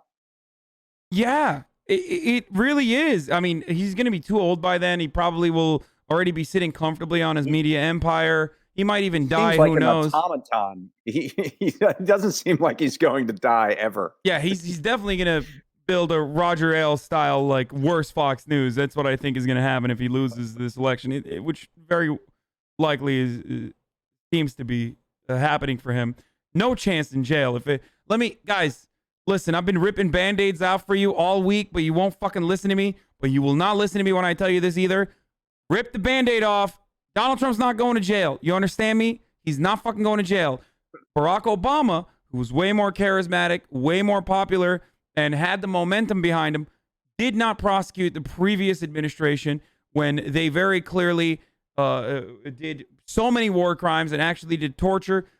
Not a slap on the wrist for the prior administration officials. As a matter of fact, some of the people that engaged in the cover-up then ended up becoming his CIA director, like John Brennan. So that's not going to happen, because all American presidents know that if they establish the precedent that the previous cabinet might get in trouble for the war crimes and the actions that they take, then that could clearly come back and hurt them too. Because when you sit on the throne of the American empire, you're going to have a lot of blood on your hands. So that's not happening. Okay? 100%, without a doubt, I do not think that Donald Trump is going to get fucking any legal, get into any legal trouble. Maybe I'm wrong, David. Maybe you can tell me I'm totally wrong. I'm willing to be willing to have my mind changed on this, but I don't think it's going to happen. You're not wrong. We don't have a culture of accountability in America. Yeah. One thing I would say is that, from the looks of how ballot measures are doing all across the country, particularly ones that deal with people's financial lives, the supermajority passage of a $15 minimum wage in Florida, the passage of a paid family and medical leave system in Colorado, the passage of a surtax on high-income individuals to pay for education in Arizona. Seems like the ideal Democratic candidate is just a policy divorced completely from a personality. Democrats should just not even run a presidential candidate, just run a set of policies that are populist in nature, that will have a tangible effect on people's lives, rather than what they lunge at every election, which is diminishing the character of their opponent. It's very clear that what motivates voters in these areas, $15 minimum wage in Florida by 23 points. And these are not deep red states. No. This is how you can get it done. No, this is at the heart of all of my criticisms with the Democratic Party, is that there are people who for the past couple of months that are DNC operatives, Democratic Party operatives, that have been telling me that it is a weakness to have a position in a referendum vote. Like, how? Then why are you in politics? Like, you can't say it's a weakness to have a tangible policy position. Two things. There was one moment in the election, in the debate, the last debate, where Biden made an actual full-throated endorsement of a $15 minimum wage. The highest searched term on Google that night was wages. That was the highest search term coming out of that debate. I like to quote, this is from my friend Rick Perlstein. He said, in like the 1930s and 1940s, populist Democrats used to have a slogan in Texas that said, Democrats, freedom plus groceries. Like, they would actually do things for you. and that's what they would run on. This is what we have done for you, the public. And, we've just gotten completely away from that. And it seems like the results, particularly around these core kitchen table issues, show you that, the American people are crying out for things to be fixed. Yeah. By the way, just as far as kitchen table issues goes, that's why Donald Trump, I believe, is going to win Maine 2. That is a direct example of that. Like, you see the problem that lobster fishermen in Maine say that they have with the territorial dispute with Canada, and you act like you're moving on it. You send your border patrol over there, and you flex a little bit as the president. Those people are not going to forget that. They're going to remember that. Like, the lobster boys are going to remember that. Wait, did Maine 2 already go for Biden? Am I wrong? I still think Donald Trump's going to win Maine 2. I don't know. I don't know if that's been called yet. Yeah. All of Maine hasn't been called yet. Probably because of ranked choice. you might not get that until a little down the road. The Collins race in Maine is much closer than I thought. She is under 50 now, and that means that ranked choice could come into play and catapult Sarah Gideon above her, depending on what the late vote is like. Yeah. So in a ranked choice environment, if everyone's under 50%, you throw out the last person, take their second choice. No, I don't know if that's going to work that way. That's why I was saying really. I know that there's ranked choice. Oh yeah.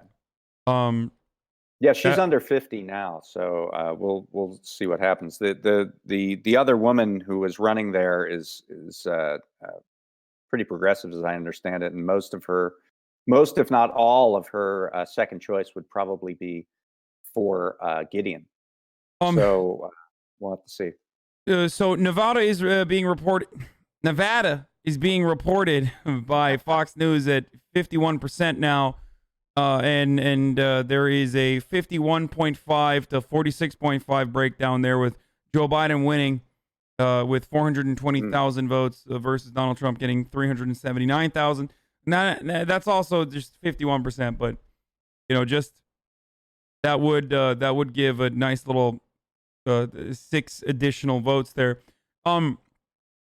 Wisconsin is now reporting 86%. Did we get notice on Wisconsin not finishing counts tonight?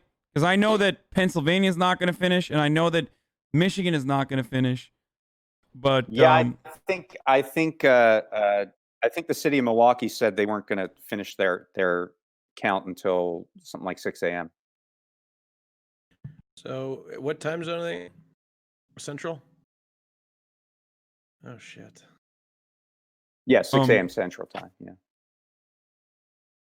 And of course, Georgia's not going to finish. We already know that. But also, Wisconsin is expected between 3 and 6 a.m. Oh, okay. That's cool. Because then it's over. By the time. There you go. Then we wrap this up by morning. We know what's going on there. Well, I think I'm going to tap out now. But, okay. Well, David, thank you so much for coming. Thanks for joining us. I'm sitting on a low battery here, so I got to go. But thanks, guys. Wait, by the way, where can people find you, David? Before you go, never mind, too late. All right, well, that was David Dane, who pretty much escaped our clutches here. Yeah, he's a loose cannon. He's wonderful. He's at the American Prospect. He has a newsletter called Unsanitized. Now, did I say that wrong? Is it sanitized? Oh my God, I'm fucking up right now. My brain is, bear with me here. It's 11 hours that I've been doing nonstop political coverage so I don't want to fuck anything up here, but I might get some stuff wrong. All right. But that was David Dane of the American Prospect. He's the executive editor. And yes, his newsletter is called Unsanitized, not Sanitized. Okay, good. It's Unsanitized. So, yeah. And D Dane on Twitter, if you guys want to go check his work out, he's brilliant and very smart and very good. If you find yourself wondering, Hasan, how do you sound so smart about all the things that you speak of? After all, you are a dumb himbo. Because I listen to the people and read the people that I bring on the show a lot. I'm very fortunate to be able to have these actually fucking brilliant people in American politics that I can bring onto the show, like Austin and Will, of course. Thank you. Thanks. No, but for real, Osita is another person like that.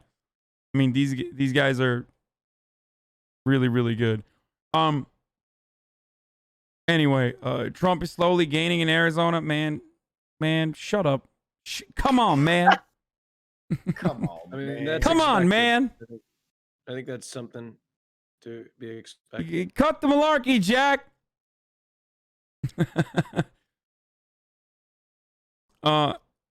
Anyway, we need to hear from the Belden Project. Okay, dude, this is not your opportunity to bring up any fucking commentator that you want to have on. Okay, I don't want to have Mehmet on when I have 200,000 people watching and get fucking banned.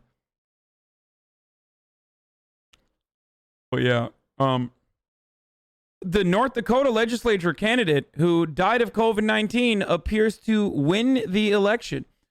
In North Dakota news, don't you know? Here is David Ondal, 55, who appears to have won his election for a North Dakota legislature seat, even though he died. He died of the COVID. Did he beat somebody or was it uncontested? Well, I think people overestimate death quite a bit. Election results in North Dakota show the Bismarck area district going to David Ondal and David Nayrig. The district chose 2 representatives. It doesn't say. I think his death was a hoax, No, he won about 35% of the vote to win the seat. Oh, no. Well, sometimes the North Dakotan wins and other times COVID wins. That's right. That's an old saying. It's normal. This happens all the time. Bro, Texas comeback? No, that's not happening. Shut up. 600,000 out yet. Wait a minute. I saw Austin's eyebrow twitch. Bro, there's Austin 600,000 Don't votes. count it out. 600,000.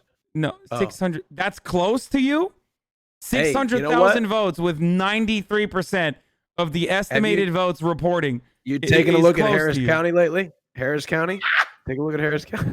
Bro, you're bugging. Harris County, baby. You're bugging on a stack, Bucko. I'm crunching numbers in Harris County right now. Thoughts on this is here, guys. Okay, here's another take that I love hearing. Thoughts on betting sites flipping and changing Trump from a huge underdog to a sizable favorite. Don't want to see Trump win, but Vegas is usually never wrong. No, that has nothing to do with anything. It's just they're isn't that adjusted according to what all these other people are doing? Like whichever side they've decided is going to win and how they're betting. That's silly. You're being silly. It's based on bets and people's fifis, literally based on people's feelings. So, no.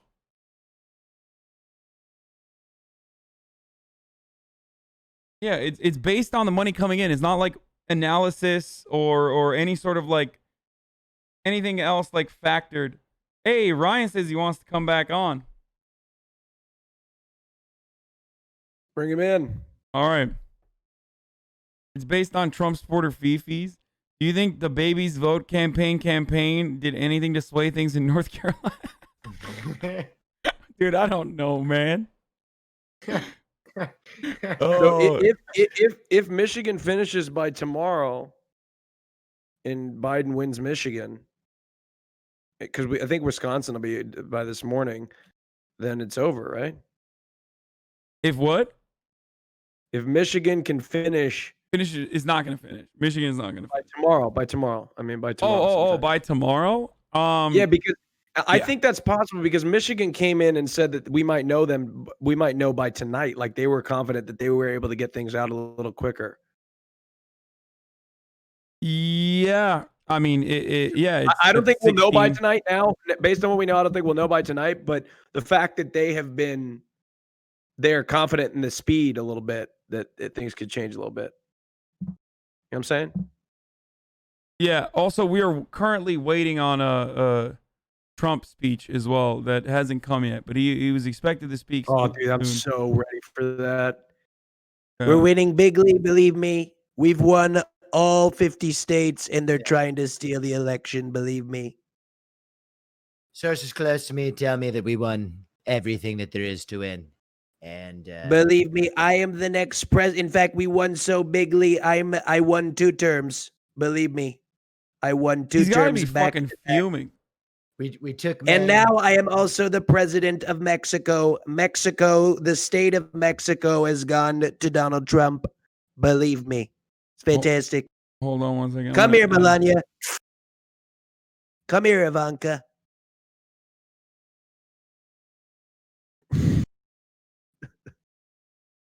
Wait, wasn't Ryan already in the call? Oh no, I guess I had a call with him originally.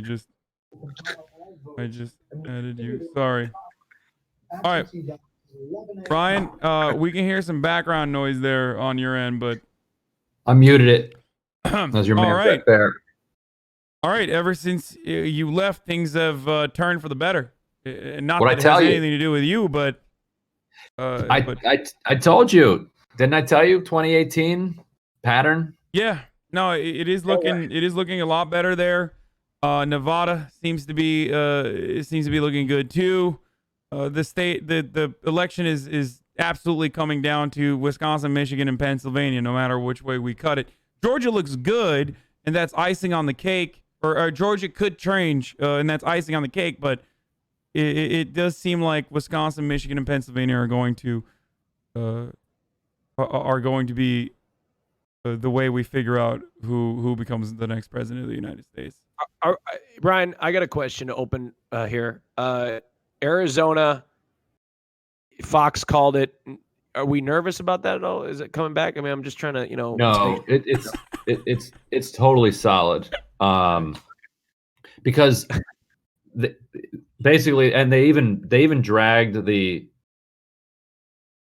election desk guy out onto camera to like explain himself to the president. Wait, what? Yeah. Can we get that clip? And he's like, look, So he looked into the camera and he says, right? Is that what he did? he said, I'm sorry. And then I was like, Yeah, you don't have to I mean, apologize. Clinton looked the camera in the eye in 96. I mean, you Yeah. know, or whatever it was. You And know, so I don't know. Yeah, he said, look, Trump would need 61% of the outstanding vote, and our guess is he's going to get around in the 40s, so he doesn't have a shot. Okay. And he said, like, it's we have a T4 certainty, and then they all lost their minds. They're like, T4. He's like, oh, I just mean it's 4 variations away from a standard deviation, and then they all lost their minds again because they. And You talking math to me, asshole? And then later, the blonde Fox anchor told a joke at Brett Baer's expense because he clearly didn't understand what the guy meant by 4 variations from a standard deviation. And I'm sure Thomas Chatterton Williams, if he was watching, thought it was like the most amazing thing that he had ever seen. Well, so yeah, Arizona is comfortably in the Democratic bag. And Georgia, I've been saying, like, the big question is, so apparently one thing that I don't quite understand what happened, but the models that were screwing up the results earlier today were conflating the North and the South. They were taking results that were coming in from the South and then applying them to the North and saying, okay, well, it went this way in Florida and these counties in Georgia, and so therefore we think it's going to go this way in Pennsylvania and Michigan, Wisconsin, and that was messing with the polls because the North and South are not culturally the same, as we are aware. There was a war. There are other differences. The question, though, is how homogenous has Georgia become? Like, the Georgia suburbs, are those just northern transplants that have moved down there for work? And if so, then that you're even more likely to come up with a Georgia turning blue. And which would mean that he could then lose, maybe Wisconsin if he picks up Georgia or whatever the numbers are. I don't know. I don't know enough about the Georgia suburbs, but it does. The numbers do point in the direction of Georgia making a comeback here, even without the Fulton County, DeKalb County, Gwinnett County, whatever. Like the votes that weren't counted in that same region, DeKalb and Fulton, right? Like you're referencing another, or is that what you're talking about? DeKalb and Fulton County? Yeah, that's exactly right. But there's still a lot of mail numbers and such to come from there. Yeah, and we won't know about 9%, that. 9% of votes that have still not been reported yet or counted yet. So we'll see what happens in the lead that Trump has is getting smaller and smaller. So, and the same goes for the same goes for North Carolina as well. North Carolina is even closer than in Georgia. Don't pronounce the L in DeKalb. Okay, sorry.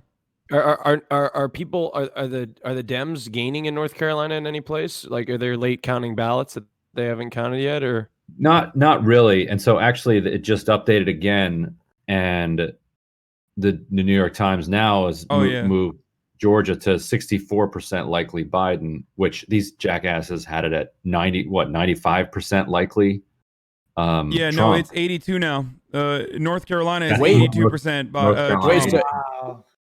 North Carolina is 82% Trump. Oh, right. Fuck. It used to be 95, right? Yeah, it was something fucking insane because, again, these people are insane and they're basically doing nerd astrology, and yet for some fucking reason, everyone wants to inject the copious amount of poll watching and like constantly refresh 538 for no fucking reason other than, making their fifis feel better. When I will tell you. Oh, go ahead, Ryan. No, just because there's nothing else to, we just want to know and we can't wait, and so they exploit that, and they should be ashamed of themselves. I think you'd be get better. One or the other. Like you either get it down to a fucking science where you don't just go, oopsies, we didn't weigh, Latino voters is what you're gonna hear this time around. Like we didn't accurately predict Latino turnout, just like they did with the no college education voter turnout wasn't weighed appropriately in our polling. Nate Silver's going to go around and do the I'm just an aggregator, I don't actually do the polling myself dance over and over again. And it doesn't matter. They're going to be celebrated regardless, okay? It's silly as fuck. And it makes me so mad. My favorite disclaimer about the pollsters are these aren't predictions. These are just, this could be completely wrong. So you shouldn't rely or extrapolate anything from this. So if it is wrong, then we can just say it's wrong. It's totally or my other favorite. Or my other favorite. Well, actually, we had it more correct than anyone else right before the election at 29%. Okay, well, when you go around and dance around and trot around that 29% likelihood that Donald Trump might win the election number, that's still unlikely. I'm sorry. You as a pundit, and Nate Silver is a fucking pundit ultimately. He's not just a forecaster. He absolutely does engage in punditry. When you do punditry, you're not just talking about the 29%. You're being incredibly condescending in the way that you, especially in the way that you talk about your results as though it's 100% correct. Don't say Nate Silver isn't wrong. His models are probabilistic.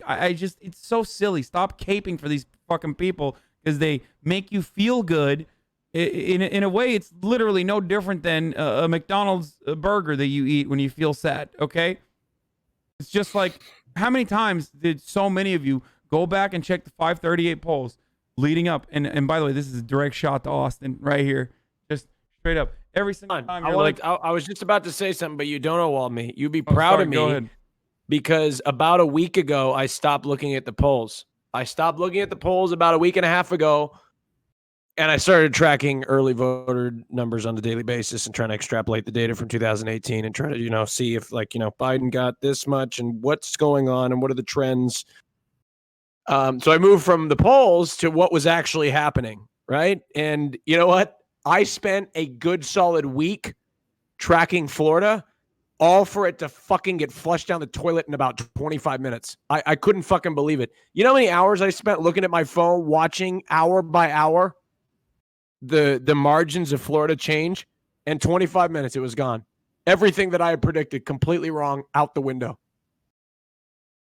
Yeah. Unbelievable. Yeah. Miami-Dade, who would have predicted it? Bloodbath. You know what? I take that back. You know who would have predicted it? Hasan predicted it. He predicted it. Oh, wait. Unbelievable.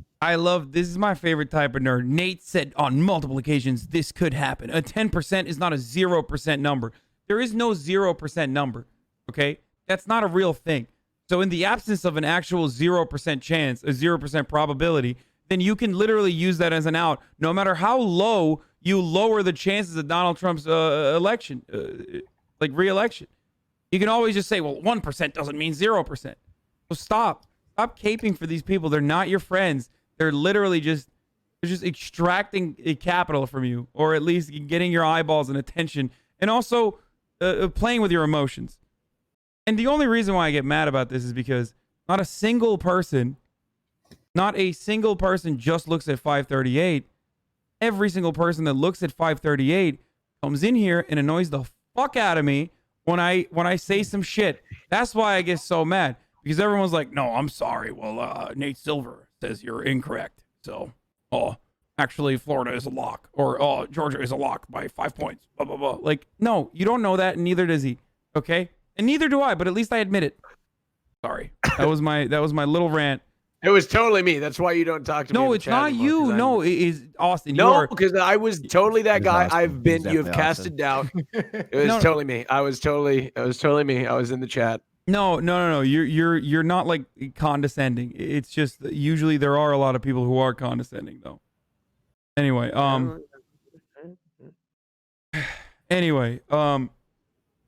so looking at what's going on here, like, I don't even know if we have. Hasan doesn't like math. This is true. I do. I dislike math. I think it's a hokum. It's malarkey, and we need to cut it. But okay, can we just standard deviation? What the fuck does that mean? Yeah, I don't know what it is. I've seen multiple people in the last 2 hours come through this chat and say Texas has been called. We know Texas has been called for the last.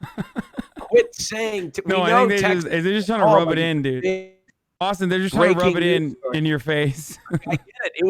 Look, I was throwing it. It's one of those predictions you just throw in, and if it happens, then you look like the smartest guy, and then if you don't, it's like a low risk thing. Low risk.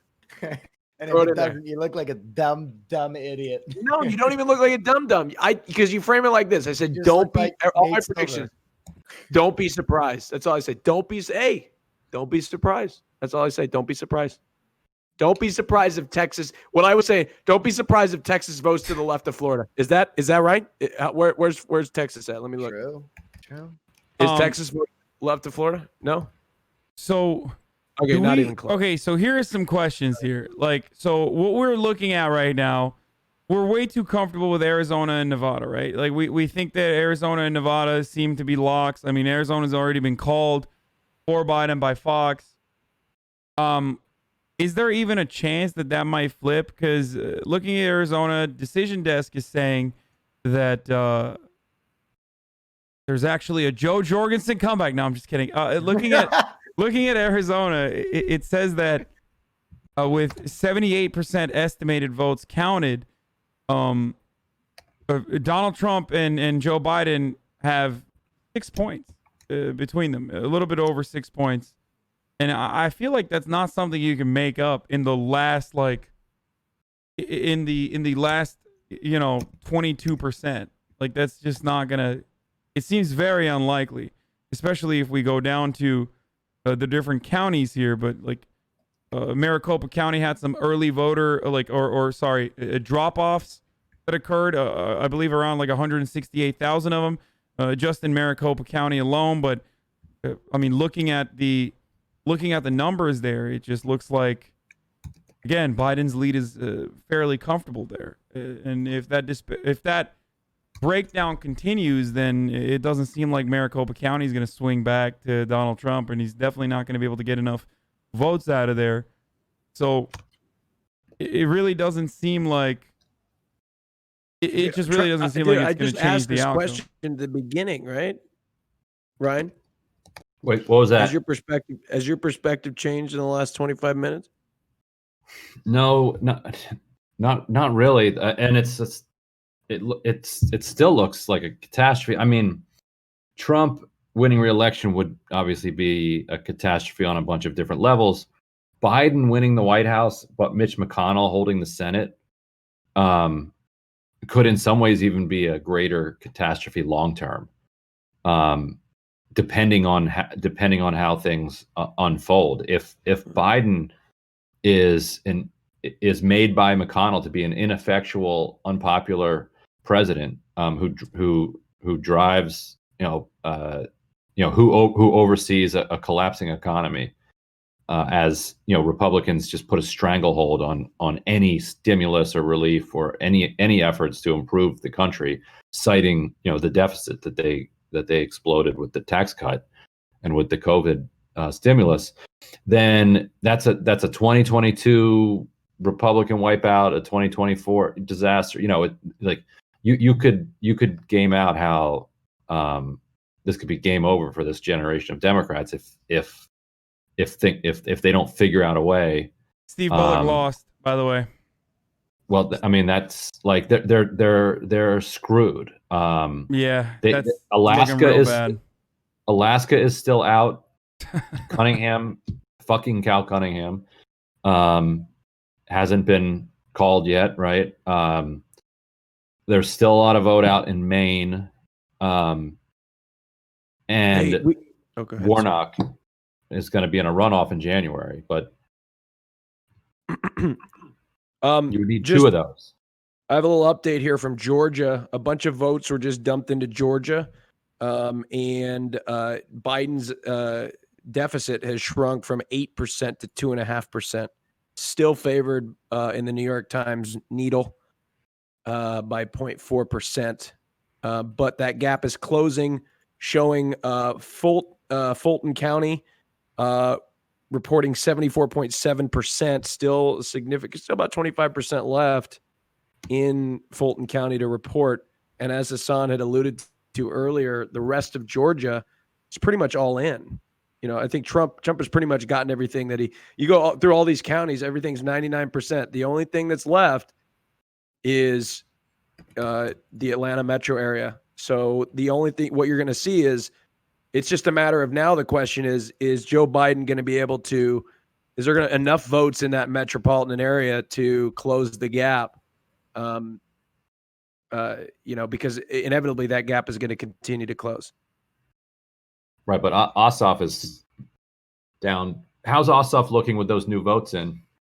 Purdue dropped a little bit, but still not looking. I just don't know how the fuck David Perdue, after John Ossoff just completely beat the shit out of him in those. How the hell? You know what I mean? Yeah. He just beat. It's because John Ossoff defeating David Perdue in the marketplace of ideas plays well to you and I, because unfortunately we are bi-coastal libs. But ultimately, what kind of campaign is David Perdue running? He's running a campaign where he's making John Ossoff's nose bigger. He's running a campaign where he's saying Kamala Mamala on fucking stage with Donald Trump, when he himself is not really that big of an overt racist as far as I understand. What plays in Georgia to the Republican Party is entirely different than what plays to people outside of Georgia. This is actually a big problem with the original John Ossoff campaign, where plenty of people thought that John Ossoff was absolutely going to crush in the district that he was running in originally, and ended up not winning because people in Georgia just don't have that same energy, and they have more blind loyalty to their party, and also care about different things than what we care about and what we think is smart. But you're right. It was a really good own, for sure, in the debate. But it's something that we always got to remember, I think. And he canceled. And yeah, that's true. Yeah. Pissed me. Well, I don't understand. What I don't really understand about Georgia is how Joe Biden is more competitive than Ossoff. I mean, I don't know shit about Georgia, so maybe that's probably, I'm sure there's an obvious answer here. But I think that's a good question. Okay. Isn't John Ossoff also, because Georgia has runoff elections, so even in the Ossoff, even in the John Ossoff election, there is, isn't there a spoiler there too? Technically you can't consider anything a spoiler because there is a runoff, but I mean, I guess you could consider something a spoiler. Isn't there a spoiler there? Wait, is the Lieberman? Yeah. Is the Lieberman fail-son in the Ossoff race or in the Loeffler race? He's in the Loeffler one. There's a libertarian who could pull Perdue under 50%. Yeah, And Shane probably will. Hazel. So yeah, and with the trend, so if he goes under 50%, it goes to a runoff, right? Right. And currently, right now, if I look at the stats here, let me pull it up. Based on the latest news coming out of Georgia. Yeah, so okay,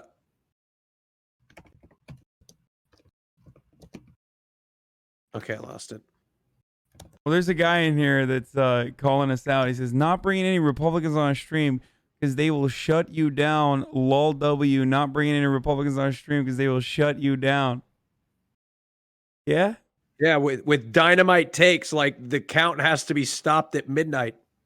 Yeah. What are Republicans going to say in this circumstance? Like, or all mail-in ballots are fraudulent. What kind of sexy takes am I going to hear from Republicans about the current predicament that we're facing? I love this, dude. Thank you. You keep doing you, brother. Trump still got a shot to suppress more vote, throw out more mail ballot. I mean, oh man. So, man. Trump is catching up in Nevada. Yeah, people keep saying that Nevada is a little bit closer than you think. I told you. Remember what I said? Ooh, it is a little bit closer in Nevada than I'd like.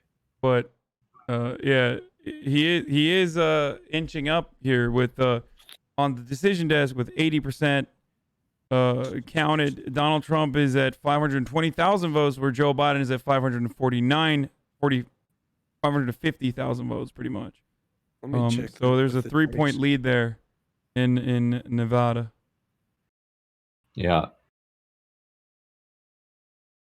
26. There's a county that's not reported, Lincoln County. How did that sway in 2016? Let's find out. Oh, that's a very small county.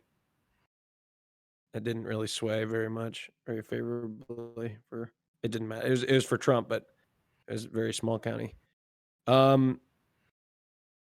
Clark County, which Biden's performing a little better in, is only at 75%. That's Las Vegas. Trump is about to speak, by the way, so we're going to tune into that when that starts. There's a new Ralston update. Biden laid down to 4.5% after rurals come in. Douglas not in. We'll probably shave another point. Statewide lead at 44,000, says John Ralston. Damn, he was way more confident in the past update that he gave us. What the fuck? Huh. John, what happened, baby? John Ralston says Biden's leads down to 4.5% after the rurals come in. Douglas not in yet, but we'll probably shave another point, and statewide lead is at 44,000. That is unacceptable. I'm sorry. It's fucking unacceptable. Absentee ballots are still being processed in Milwaukee. All 169,341 will be reported at once. As of now, election officials are hoping to be done around 3 a.m. Central. That's 2 hours. So in the next 2 hours, we could have a better understanding of what's going on. I mean, that's like...